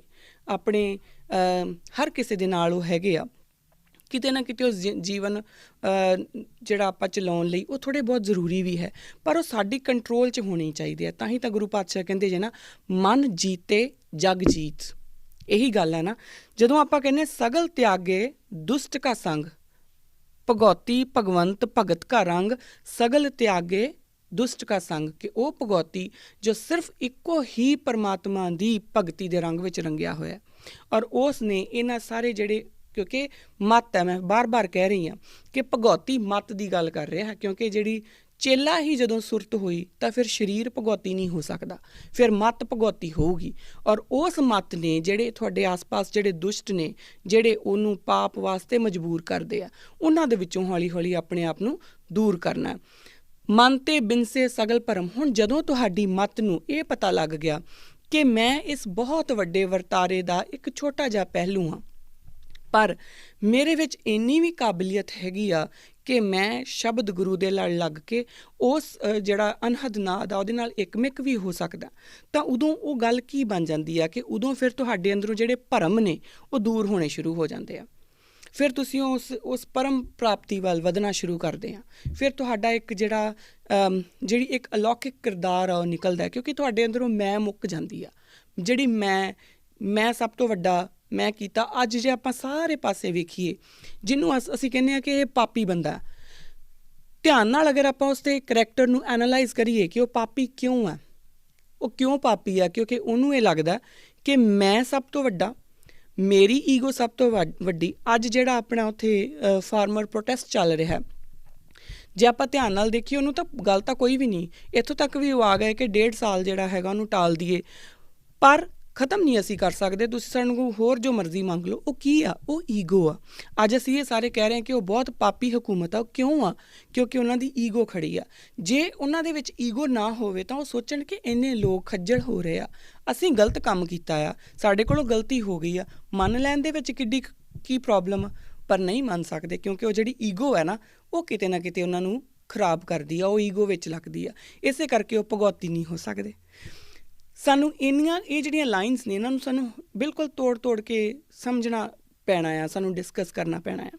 ਸੋ ਭਗੌਤੀ ਭਗਵੰਤ ਭਗਤ ਕਾ ਰੰਗ, ਸਗਲ ਤਿਆਗੇ ਦੁਸ਼ਟ ਕਾ ਸੰਗ, ਮਨ ਤੇ ਬਿਨਸੇ ਸਗਲ ਭਰਮ, ਕਰ ਪੂਜੇ ਸਗਲ ਪਾਰ ਬ੍ਰਹਮ, ਸਾਧ ਸੰਗ ਪਾਪਾ ਮਲ ਖੋਵੇ, ਤਿਸ ਭਗੌਤੀ ਕੀ ਮਤ ਉੱਤਮ ਹੋਵੇ। ਹੁਣ ਉਹ ਕਹਿੰਦੇ ਸਾਧ ਸੰਗ। ਹੁਣ ਇੱਕ ਗੱਲ ਇਹ ਵੀ ਹੈ, ਸਾਧ ਤੋਂ ਮਤਲਬ ਇਹ ਨਹੀਂ ਕਿ ਤੁਸੀਂ ਇੱਕ ਸਪੈਸੀਫਿਕ ਤਰ੍ਹਾਂ ਦੇ ਕੱਪੜੇ ਪਾ ਲਏ ਔਰ ਤੁਸੀਂ ਇੱਕ ਸਪੈਸੀਫਿਕ ਤਰ੍ਹਾਂ ਦੀ ਜਿਹੜੀ ਹੈਗੀ ਆ ਸਟੇਜ ਸਜਾ ਲਈ, ਔਰ ਉਸ ਤੋਂ ਬਾਅਦ ਤੁਹਾਡੇ ਸਾਰੇ ਥੋੜ੍ਹੇ ਬਹੁਤ ਜਿਹੜੇ ਹੈਗੇ ਆ ਉਹ ਤੁਹਾਡੇ ਚੇਲੇ ਬਣ ਗਏ, ਐਂਡ ਦੈਟ ਇਜ਼ ਇਟ। ਇਹ ਨਹੀਂ ਹੁੰਦਾ। ਸਾਧ ਸੰਗ ਜਦੋਂ ਆਪਾਂ ਕਵਾਂਗੇ ਤਾਂ ਉਸ ਦਾ ਮਤਲਬ ਹੈ ਉਹ ਸਾਧੂ। ਸਾਧੂ ਕੌਣ? ਜਿਹਨੇ ਆਪਣੇ ਆਪ ਨੂੰ ਸਾਧ ਲਿਆ, ਜਿਸ ਨੇ ਇਹਨਾਂ ਜਿਹੜੇ ਇਹ ਵਕਾਰ ਨੇ। ਕਿਉਂਕਿ ਦੇਖੋ ਹੁਣ ਉਹ ਸਾਧ ਸੰਗ, ਜਦੋਂ ਤੁਸੀਂ ਕਿਸੇ ਨਾਲ ਵੀ ਸੰਗ ਕਰੋਗੇ ਤਾਂ ਸਾਧ, ਅਗਰ ਆਪਾਂ ਹਿਊਮਨ ਫਾਰਮ ਦੇ ਵਿੱਚ ਦੇਖੀਏ, ਜਿਨ੍ਹਾਂ ਨੇ ਇਹਨਾਂ ਸਾਰੇ ਵਿਕਾਰਾਂ ਦੇ ਉੱਤੇ ਜਿੱਤ ਪ੍ਰਾਪਤ ਕਰ ਲਈ ਆ, ਜਿਨ੍ਹਾਂ ਨੇ ਆਪਣੇ ਆਪ ਨੂੰ ਸਾਧ ਲਿਆ, ਉਹ ਸਾਧ ਹੋ ਗਏ। ਤਾਂ ਸਾਧ ਸੰਗ ਪਾਪਾ ਮਲਕ ਹੋਵੇ, ਔਰ ਉਹਨਾਂ ਦੇ ਫਿਰ ਜਦੋਂ ਤੁਸੀਂ ਸਾਧ ਸੰਗ ਕਰਦੇ ਆ ਤਾਂ ਫਿਰ ਉਹ ਜਿਹੜੇ ਪਾਪ ਨੇ ਉਹਨਾਂ ਦੀ ਮੈਲ ਖੋਈ ਜਾਂਦੀ ਆ। ਤਿਸ ਭਗੌਤੀ ਕੀ ਮਤ ਉੱਤਮ ਹੋਵੇ। ਹੁਣ ਭਗੌਤੀ ਦੇ ਵਿੱਚ ਵੀ ਅਲੱਗ-ਅਲੱਗ ਕੈਟਾਗਰੀਜ਼ ਹੋ ਗਈਆਂ ਕਿ ਭਗੌਤੀ ਤਾਂ ਤੁਸੀਂ ਹੈਗੇ ਆ, ਕਿਉਂਕਿ ਆਪਾਂ ਸ਼੍ਰੀ ਭਗੌਤੀ ਵੱਲ ਵਧਣਾ ਕਿ ਸ਼੍ਰੀ ਕਿਉਂ ਨਾਲ ਲੱਗ ਗਿਆ, ਤਾਂ ਸਮਝਣਾ ਪਊਗਾ ਕਿ ਪਹਿਲਾਂ ਭਗੌਤੀ ਉਹ ਕਹਿੰਦੇ ਆ ਕਿ ਜਿਹੜਾ ਭਗਤੀ ਸਿਰਫ ਇੱਕ ਪਰਮਾਤਮਾ ਦੀ ਕਰਦਾ, ਉਸ ਦੇ ਰੰਗ 'ਚ ਰੰਗਿਆ ਹੋਇਆ। ਨਾਲ ਹੀ ਉਹ ਕਹਿੰਦੇ ਨੇ ਕਿ ਜਿਹੜੇ ਦੁਸ਼ਟ ਉਹਦੇ ਅੰਦਰ ਵਿਕਾਰ ਨੇ ਉਹਨਾਂ ਦਾ ਸੰਗ ਤਿਆਗਦਾ, ਔਰ ਨਾਲ ਹੀ ਉਸ ਦੇ ਨਾਲ ਹੀ ਕਹਿੰਦੇ ਕਿ ਮਨ ਤੇ ਬਿਨਸੇ ਸਗਲ ਭਰਮ। ਉਦੋਂ ਤੱਕ ਤਾਂ ਠੀਕ ਆ। ਫਿਰ ਉਹ ਨਾਲ ਉਸ ਤੋਂ ਬਾਅਦ ਜਦੋਂ ਅਗਲੀਆਂ ਗੱਲਾਂ ਨੇ ਕਿ ਜਿਹੜੇ ਪਾਪਾਂ ਦੀ ਮੈਲ ਉਹਦੇ ਉੱਤੇ ਜੰਮੀ ਹੋਈ ਆ, ਕਿਉਂਕਿ ਸਟੈਪ ਬਾਏ ਸਟੈਪ ਚੱਲਣਾ ਪਊਗਾ ਨਾ।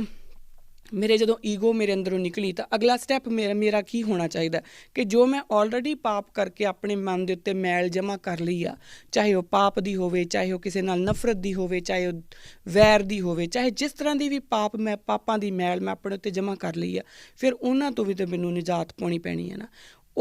ਜਦੋਂ ਮੈਂ ਉਹ ਕਰ ਲਿਆ, ਫਿਰ ਆਉਣਾ ਤਿਸ ਭਗਉਤੀ ਕੀਮਤ ਉੱਤਮ ਹੋਵੇ, ਭਗਵੰਤ ਕੀ ਟਹਿਲ ਕਰੇ ਨਿਤ ਨੀਤ। ਹੁਣ ਇਹ ਜਿਹੜੀ ਲਾਈਨ ਹੈ ਇਹ ਆਪਣੇ ਆਪ ਦੇ ਵਿੱਚ ਹੀ ਬੜੀ ਐਕਸਪਲੇਨੇਟਰੀ ਹੈ।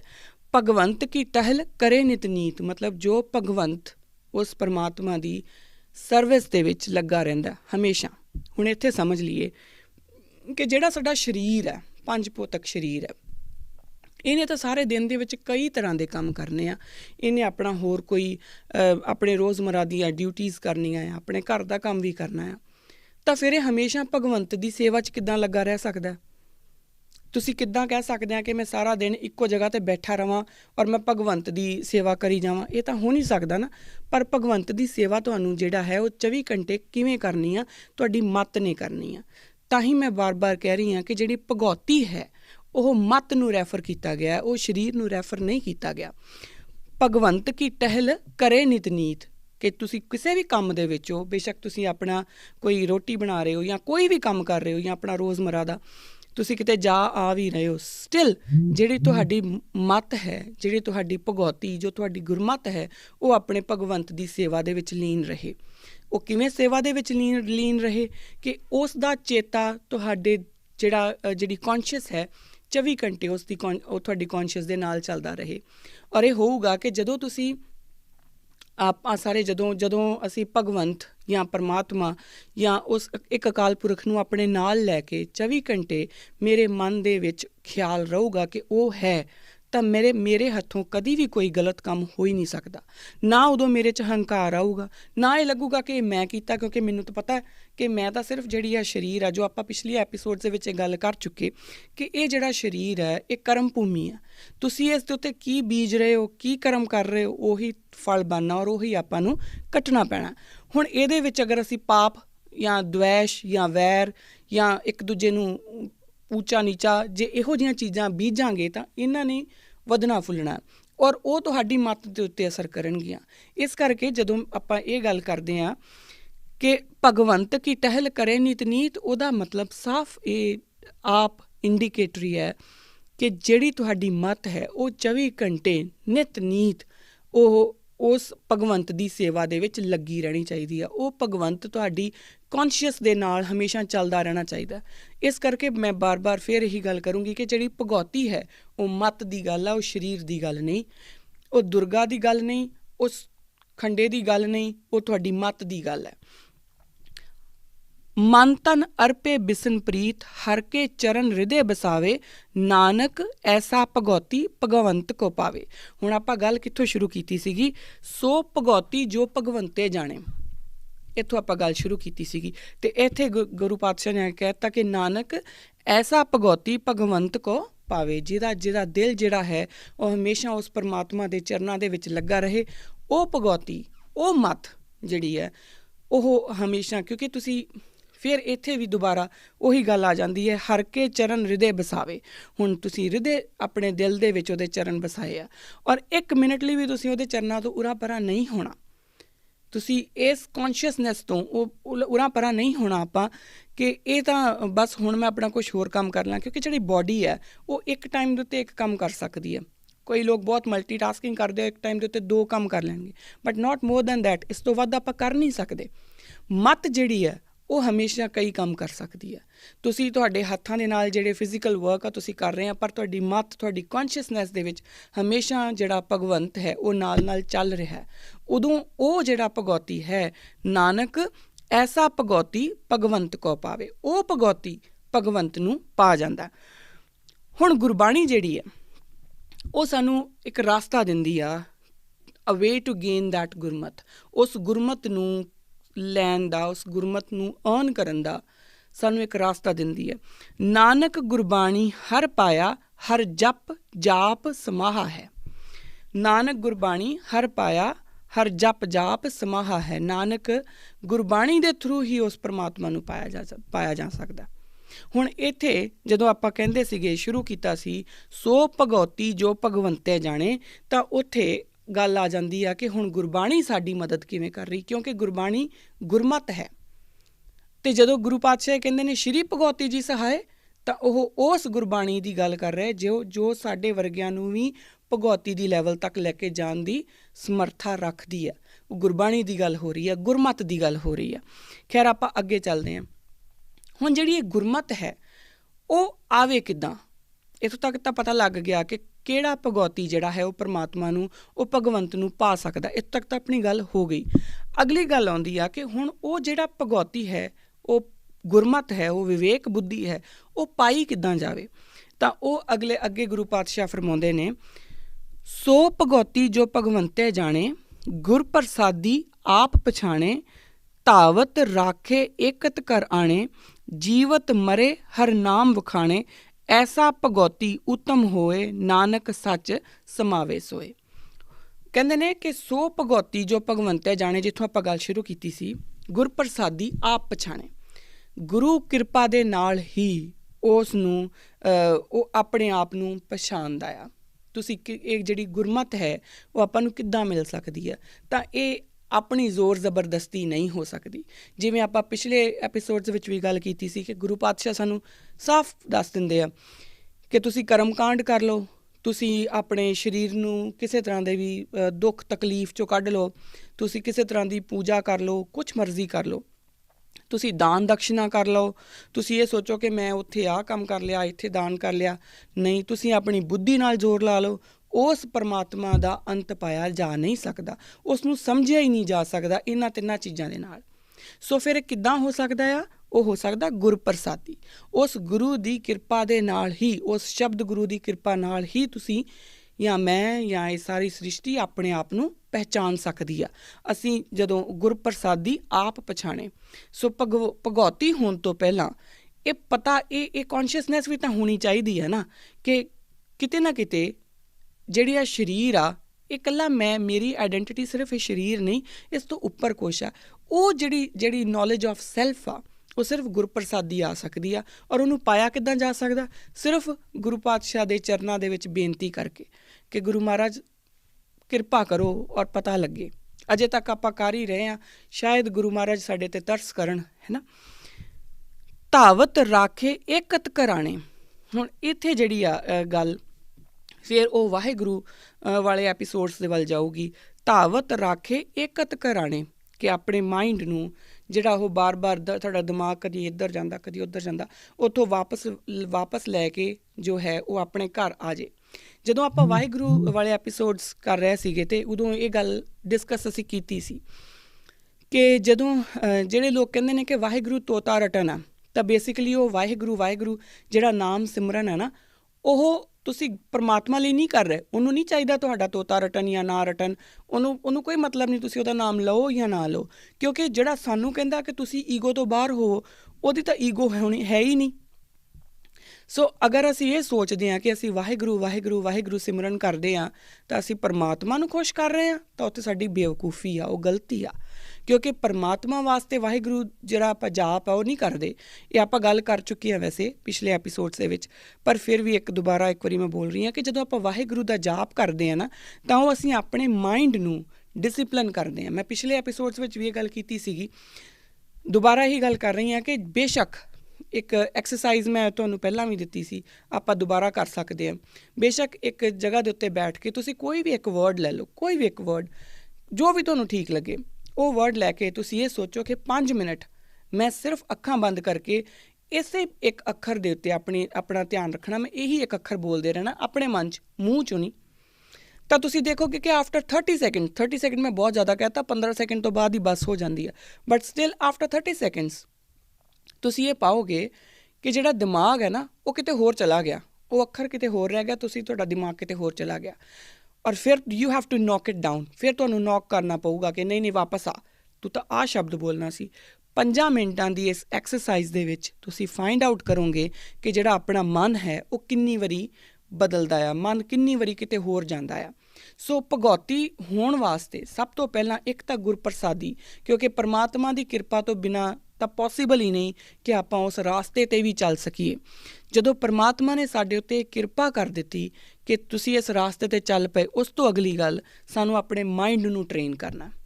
ਤਾਂ ਹੀ ਤਾਂ ਹੈ ਨਾ, ਮਨ ਜੀਤੇ ਜਗਜੀਤ। ਇਹ ਮਨ ਹੀ ਤਾਂ ਨਹੀਂ ਜਿੱਤਿਆ ਜਾਂਦਾ। ਜਿਸ ਦਿਨ ਇਹ ਮਨ ਕਾਬੂ 'ਚ ਆ ਗਿਆ, ਜਿਸ ਦਿਨ ਅਸੀਂ 5 ਮਿੰਟਾਂ ਲਈ ਆਪਣੇ ਮਾਈਂਡ ਨੂੰ, ਆਪਣੇ ਮਨ ਨੂੰ, ਆਪਣੀ ਕੌਨਸ਼ੀਅਸਨੈਸ ਨੂੰ ਇਹ ਹੁਕਮ ਨਹੀਂ ਦੇ ਸਕਦੇ ਕਿ ਆਹੀ ਇੱਕ ਅੱਖਰ ਹੈ ਅਤੇ ਤੂੰ ਇਹਨੂੰ ਹੀ ਬੋਲਣਾ, ਉਹ ਨਹੀਂ ਕਰ ਸਕਦੇ ਆਪਾਂ। ਉਸ ਚੀਜ਼ ਵਾਸਤੇ ਕਿ ਆਪਣਾ ਜਿਹੜਾ ਵੈਂਡਰਿੰਗ ਮਾਈਂਡ ਆ, ਜਿਹੜਾ ਆਪਣੀ ਕੌਨਸ਼ੀਅਸਨੈਸ ਹੈ, ਜੋ ਆਪਣਾ ਮਨ ਹੈ, ਉਹ ਕਦੀ ਕਿਤੇ ਭੱਜਦਾ, ਕਦੀ ਜੋ ਉਹ ਭਗੌਤੀ ਹੋਣ ਦੇ ਰਾਸਤੇ ਦੇ ਉੱਤੇ ਹੈ, ਜਿਹੜਾ ਉਹਨੂੰ ਬਾਰ-ਬਾਰ ਹਰ ਜਗ੍ਹਾ ਦੇ ਉੱਤੇ ਭਟਕਣ ਦੇ ਪਹਿਲਾਂ, ਕਿਉਂਕਿ ਦੁਨੀਆ ਹੈ ਔਰ ਦੁਨੀਆ ਦੇ ਵਿੱਚ ਹਰ ਤਰ੍ਹਾਂ ਦਾ ਰਸ ਮੌਜੂਦ ਹੈ। ਜਦੋਂ ਤੁਸੀਂ ਦੇਖੋਗੇ ਕਿ ਆ ਵੀ ਹੈ, ਸੋਹਣੀ ਚੀਜ਼ ਆ, ਮੇਰਾ ਦਿਲ ਉੱਧਰ ਵੀ ਜਾਂਦਾ। ਮੇਰਾ ਦਿਲ ਕਰਦਾ ਕਿ ਕਿਸੇ ਦੇ ਕੋਲ ਬਹੁਤ ਪਿਆਰੀ ਕੋਈ ਚੀਜ਼ ਆ, ਮੇਰੇ ਦਿਲ 'ਚ ਈਰਖਾ ਵੀ ਆਊਗੀ, ਪਰ ਫਿਰ ਮੈਨੂੰ ਆਪਣੇ ਆਪ ਨੂੰ ਰੋਕਣਾ ਕਿ ਨਹੀਂ, ਇਹ ਪਰਮਾਤਮਾ ਦਾ ਰਸਤਾ ਨਹੀਂ। ਕਿਸੇ ਨਾਲ ਮੈਨੂੰ ਬਹੁਤ ਵੈਰ ਵੀ ਹੈ ਔਰ ਮੇਰਾ ਦਿਲ ਕਰਦਾ ਕਿ ਇਹ ਤਾਂ ਦੁਨੀਆ 'ਚ ਹੀ ਨਹੀਂ ਹੋਣਾ ਚਾਹੀਦਾ, ਫਿਰ ਮੇਰਾ ਦਿਲ ਰੋਕੂਗਾ ਕਿ ਨਹੀਂ, ਤੇਰਾ ਉਹਦੇ ਨਾਲ ਵੈਰ ਨਹੀਂ ਹੋ ਸਕਦਾ। ਹਾਂ, ਮਤਭੇਦ ਹੋ ਸਕਦਾ, ਇਹ ਹੋ ਸਕਦਾ ਕਿ ਉਹ ਗਲਤ ਆ ਬਿਲਕੁਲ, ਔਰ ਜਿਹੜੀ ਮੇਰੇ ਗੁਰੂ ਨੇ ਮੈਨੂੰ ਸਿਕਸ਼ਾ ਦਿੱਤੀ ਆ ਉਹਦੇ ਨਾਲ ਉਹ ਨਹੀਂ ਚੱਲ ਰਿਹਾ, ਪਰ ਫਿਰ ਵੀ ਜੇ ਉਹ ਮੇਰੇ ਘਰ ਆਵੇ ਤਾਂ ਮੈਂ ਉਹਨੂੰ ਬਕਾਇਦਾ ਉਨੇ ਹੀ ਪਿਆਰ ਨਾਲ ਲੰਗਰ ਛਕਾ ਸਕਦੀ ਹਾਂ। ਉਹ ਹੈ ਕਿ ਆਪਣਾ ਜਿਹੜਾ ਵੈਰ ਹੈ ਨਾ, ਆਪਾਂ ਭਾਈ ਕਨਈਏ ਦਾ ਜਿਹੜਾ ਕੌਨਸੈਪਟ ਆ ਉਹ ਕਿੰਨਾ ਕੁ ਸਮਝਦੇ ਹਾਂ। ਸੋ ਹਰ ਇੱਕ ਤਰੀਕੇ ਨਾਲ ਜਦੋਂ ਇਹ ਮਨ ਇਹਨਾਂ ਵਿਕਾਰਾਂ ਵੱਲ ਭੱਜਣ ਦੀ ਕੋਸ਼ਿਸ਼ ਕਰੇ ਤਾਂ ਉਹ ਬਾਰ-ਬਾਰ ਔਰ ਕਰੂਗਾ, ਬਾਰ-ਬਾਰ ਆਪਾਂ ਉਹਨਾਂ ਨੂੰ ਵਾਪਸ ਉਸੇ ਜਗ੍ਹਾ ਦੇ ਉੱਤੇ ਲੈ ਕੇ ਆਉਣਾ ਕਿ ਨਹੀਂ, ਇਹ ਮੇਰੇ ਗੁਰੂ ਦਾ ਰਸਤਾ ਨਹੀਂ। ਜਦੋਂ ਆਪਾਂ ਇੰਨੀ ਗੱਲ ਕਰ ਲਵਾਂਗੇ, ਉਸ ਤੋਂ ਅਗਲੀ ਫਿਰ ਜਿਹੜੀ ਸਟੈਪ ਆਉਂਦਾ ਆ, ਉਹ ਪਾਤਸ਼ਾਹ ਦੱਸਦੇ ਨੇ, ਜੀਵਤ ਮਰੇ ਹਰ ਨਾਮ ਵਖਾਣੇ। ਜੀਵਤ ਮਰੇ ਹਰ ਨਾਮ ਵਖਾਣੇ। ਹੁਣ ਉਹਨੂੰ ਜੀਂਦੇ ਹੋਏ ਨੂੰ ਮਰਨਾ ਆ ਗਿਆ। ਜਿਹਨੂੰ ਜੀਂਦੇ ਹੋਏ ਨੂੰ ਮਰਨਾ ਆ ਗਿਆ, ਆਪਾਂ ਪਿਛਲੇ ਐਪੀਸੋਡ ਵਿੱਚ ਬਹੁਤ ਡਿਟੇਲ 'ਚ ਗੱਲ ਕਰ ਲਈ ਕਿ ਫਿਰ ਉਹ ਨਿਰਭੈ ਹੋ ਜਾਊਗਾ, ਫਿਰ ਉਹ ਨਿਰਵੈਰ ਹੋ ਜਾਊਗਾ। ਕਿਉਂਕਿ ਜਿਸ ਨੂੰ ਜੀਂਦੇ ਹੋਏ ਨੂੰ ਮਰਨਾ ਆ ਗਿਆ, ਉਹਨੂੰ ਕੋਈ ਭੈ ਨਹੀਂ ਔਰ ਉਹਨੂੰ ਵੈਰ ਵੀ ਕੋਈ ਨਹੀਂ। ਔਰ ਨਿਰਭਉ ਨਿਰਵੈਰ ਹੋਣਾ ਹੀ ਸਾਡੇ ਮੂਲ ਮੰਤਰ ਦੇ ਵਿੱਚ ਜਿਹੜੀ ਹੈ ਉਹ ਸਾਡੇ ਪੈਰਾਮੀਟਰਸ ਵੀ ਆ। ਐਸਾ ਭਗੌਤੀ ਉੱਤਮ ਹੋਏ, ਨਾਨਕ ਸੱਚ ਸਮਾਵੇ ਸੋਏ। ਇੱਥੋਂ ਤੱਕ ਗੱਲ ਕਰਦੇ ਹੋਏ ਅੱਜ ਦਾ ਜਿਹੜਾ ਐਪੀਸੋਡ ਹੈ, ਕਿਉਂਕਿ ਸਮਾਂ ਆਪਣੇ ਕੋਲ ਖਤਮ ਹੋ ਗਿਆ, ਅੱਜ ਦਾ ਇਹ ਐਪੀਸੋਡ ਆਪਾਂ ਇੱਥੇ ਵਾਈਂਡ ਅਪ ਕਰਦੇ ਹਾਂ। ਅਗਲੇ ਐਪੀਸੋਡ ਦੇ ਵਿੱਚ ਥੋੜ੍ਹਾ ਜਿਹੜਾ ਇਹਦਾ ਰਹਿ ਗਿਆ, ਮੈਨੂੰ ਲੱਗਦਾ ਕਿ ਮੈਂ ਉਹਨੂੰ ਕੰਟੀਨਿਊ ਕਰੂੰਗੀ, ਪਰ ਅਗਲਾ ਐਪੀਸੋਡ ਜੋ ਹੈ ਉਹ ਸਾਡਾ ਕੁਐਸਚਨ ਆਨਸਰਸ ਦਾ ਐਪੀਸੋਡ ਵੀ ਹੈਗਾ। ਤੋ ਇਹ ਦੇਖੂੰਗੀ ਮੈਂ ਕਿ ਅਗਰ ਆਪਾਂ ਇਹਨੂੰ ਅਗਲੇ ਐਪੀਸੋਡ 'ਚ ਵਾਈਂਡ ਅਪ ਕਰ ਸਕਦੇ ਹਾਂ ਤਾਂ ਗੁੱਡ, ਨਹੀਂ ਤਾਂ ਫਿਰ ਉਸ ਤੋਂ ਅਗਲੇ ਜਿਹੜਾ ਕੁਐਸਚਨ ਆਨਸਰਸ ਤੋਂ ਬਾਅਦ ਵਾਲਾ ਹੈ ਉਦੋਂ ਵਾਈਂਡ ਅਪ ਕਰਾਂਗੇ। ਆਪਾਂ ਇਹ ਡਿਸਕਸ ਕਰਨਾ ਆ ਹਜੇ ਕਿ ਭਗੌਤੀ ਤਾਂ ਮੈਨੂੰ ਲੱਗਦਾ ਕਿ ਜਿਹੜੇ ਸਟੈਪ ਬਾਏ ਸਟੈਪ ਆਪਾਂ ਗੱਲ ਕਰ ਰਹੇ ਹਾਂ, ਪਰ ਪ੍ਰਿਥਮ ਭਗੌਤੀ ਸਿਮਰ ਕੇ ਤਾਂ ਹੋ ਗਿਆ ਫਿਰ ਅੱਗੇ ਪ੍ਰਿਥਮ ਭਗੌਤੀ ਸਿਮਰ ਕੇ ਗੁਰੂ ਨਾਨਕ ਲਈ ਤੇ ਆਏ। ਫਿਰ ਆਪਾਂ ਗੁਰੂ ਨਾਨਕ ਤੋਂ ਬਾਅਦ ਜਿਹੜਾ ਹੈਗਾ ਉਹ ਕਿੱਦਾਂ ਆਉਂਦਾ ਆ, ਉਹ ਕਿਉਂ ਆ, ਉਹ ਆਪਾਂ ਸਮਝਣਾ ਆ, ਉਹ ਅਗਲੇ ਐਪੀਸੋਡ ਦੇ ਵਿੱਚ ਆਪਾਂ ਗੱਲ ਕਰਾਂਗੇ। ਅੱਜ ਦਾ ਐਪੀਸੋਡ ਮੈਨੂੰ ਲੱਗਦਾ ਇੱਥੇ ਮੈਂ ਵਾਈਂਡ ਅਪ ਕਰੂੰਗੀ। ਜਿਹੜਾ ਅਗਲਾ ਐਪੀਸੋਡ ਹੈ, ਜਿਵੇਂ ਮੈਂ ਤੁਹਾਨੂੰ ਪਹਿਲਾਂ ਦੱਸਿਆ ਕਿ ਆਪਣੇ ਕੁਐਸਚਨ ਆਨਸਰਸ ਦਾ ਐਪੀਸੋਡ ਹੋਊਗਾ, ਤਾਂ ਉਹਦੇ ਵਾਸਤੇ ਕੁਝ ਕੁਐਸਚਨਸ ਜਿਹੜੇ ਆਲਰੇਡੀ ਬੈਕਲੌਗ 'ਚ ਚੱਲ ਰਹੇ ਉਹਨਾਂ ਦੇ ਜਵਾਬ ਦਊਂਗੀ। ਔਰ ਇੱਕ ਸਵਾਲ, ਬੜਾ ਖੂਬਸੂਰਤ ਸਵਾਲ ਮੈਨੂੰ ਪਿਛਲੇ ਹਫਤੇ ਜਿਹੜਾ ਆਇਆ ਆ, ਉਹਦੇ ਬਾਰੇ ਮੈਂ ਕੋਸ਼ਿਸ਼ ਕਰੂੰਗੀ ਕਿ ਉਹ ਸਵਾਲ ਮੈਂ ਅਗਲੇ ਹੀ ਐਪੀਸੋਡ ਦੇ ਵਿੱਚ ਐਡ ਕਰਾਂ, ਬਟ ਅਗਰ ਨਹੀਂ ਹੋ ਪਾਇਆ ਤਾਂ ਫਿਰ ਉਸ ਤੋਂ ਅਗਲੇ 'ਚ ਕਰਾਂਗੇ। ਤੁਸੀਂ ਆਪਣੇ ਜਿਹੜੇ ਸਵਾਲ ਨੇ ਉਹ ਸਾਨੂੰ ਲਿਖ ਕੇ ਭੇਜਦੇ ਰਹੋ। ਮੈਂ ਹਰ ਇੱਕ ਸਵਾਲ ਦਾ ਜਵਾਬ ਦੇਣ ਦੀ ਕੋਸ਼ਿਸ਼ ਕਰੂੰਗੀ, ਜਿੰਨੀ ਮੇਰੀ ਔਕਾਤ ਹੈ, ਜਿੰਨੀ ਮੇਰੀ ਸ਼ਮਤਾ ਹੈ, ਜਿੰਨੀ ਮੇਰੀ ਬੁੱਧੀ ਦੀ ਸ਼ਮਤਾ ਹੈ। ਔਰ ਉਸ ਤੋਂ ਵੀ ਅਗਰ ਤੁਹਾਨੂੰ ਲੱਗੇ ਕਿ ਮੇਰੇ ਕਿਸੇ ਆਨਸਰ ਦੇ ਨਾਲ ਤੁਸੀਂ ਸੈਟਿਸਫਾਈਡ ਨਹੀਂ ਹੈਗੇ, ਤਾਂ ਮੈਂ ਹਰ ਵਾਰੀ ਕਹਿੰਦੀ ਹਾਂ ਕਿ ਖੁੱਲ੍ਹਾ ਸੱਦਾ ਆ ਜੀ, ਜਿਹਨੂੰ ਲੱਗਦਾ ਆ ਕਿ ਇਸਨੇ ਗਲਤ ਗੱਲ ਬੋਲੀ ਆ ਜਾਂ ਇਸ ਤੋਂ ਵੱਧ ਕੁਛ ਹੋਣਾ ਚਾਹੀਦਾ ਆ, ਤੁਸੀਂ ਸਾਨੂੰ ਜ਼ਰੂਰ ਈਮੇਲ ਭੇਜੋ, ਲਿਖੋ, ਔਰ ਬਕਾਇਦਾ ਮੈਂ ਇਸ ਸਟੂਡੀਓ ਦੇ ਵਿੱਚ ਤੁਹਾਨੂੰ ਇਨਵਾਈਟ ਕਰਕੇ ਆਪਾਂ ਉਸ ਬਾਰੇ ਹੋਰ ਡਿਸਕਸ਼ਨ ਕਰ ਸਕਦੇ ਹਾਂ। ਜੇ ਤੁਹਾਨੂੰ ਲੱਗਦਾ ਹੈ ਕਿ ਮੈਂ ਕੋਈ ਚੀਜ਼ ਘੱਟ ਕਰ ਬੋਲ ਗਈ ਹਾਂ ਜਾਂ ਨਹੀਂ ਬੋਲੀ ਜਾਂ ਮੈਂ ਗਲਤ ਬੋਲੀ ਆ, ਤਾਂ ਤੁਸੀਂ ਮੈਨੂੰ ਜ਼ਰੂਰ ਲਿਖੋ। ਫਿਰ ਆਪਾਂ, ਕਿਉਂਕਿ ਇਹ ਜਿਹੜਾ ਮੰਚ ਹੈ ਉਹ ਇਸੇ ਲਈ ਆ ਕਿ ਜਿਹੜੇ ਆਪਣੇ ਕਨਫਿਊਜ਼ਨਸ ਆ ਉਹਨਾਂ ਨੂੰ ਦੂਰ ਕੀਤਾ ਜਾਵੇ। ਹੋਰ ਕਨਫਿਊਜ਼ਨਸ ਪਾਉਣ ਨੂੰ ਇਹ ਮੰਚ ਨਹੀਂ ਆ। ਇੰਨੀਆਂ ਗੱਲਾਂ ਕਹਿੰਦੀ ਹੋਈ ਆਪ ਸਭ ਕੋ ਖਿਮਾ ਦੀ ਇਜਾਜ਼ਤ ਹਾਂ ਜੀ। ਵਾਹਿਗੁਰੂ ਜੀ ਕਾ ਖਾਲਸਾ, ਵਾਹਿਗੁਰੂ ਜੀ ਕੀ ਫਤਿਹ।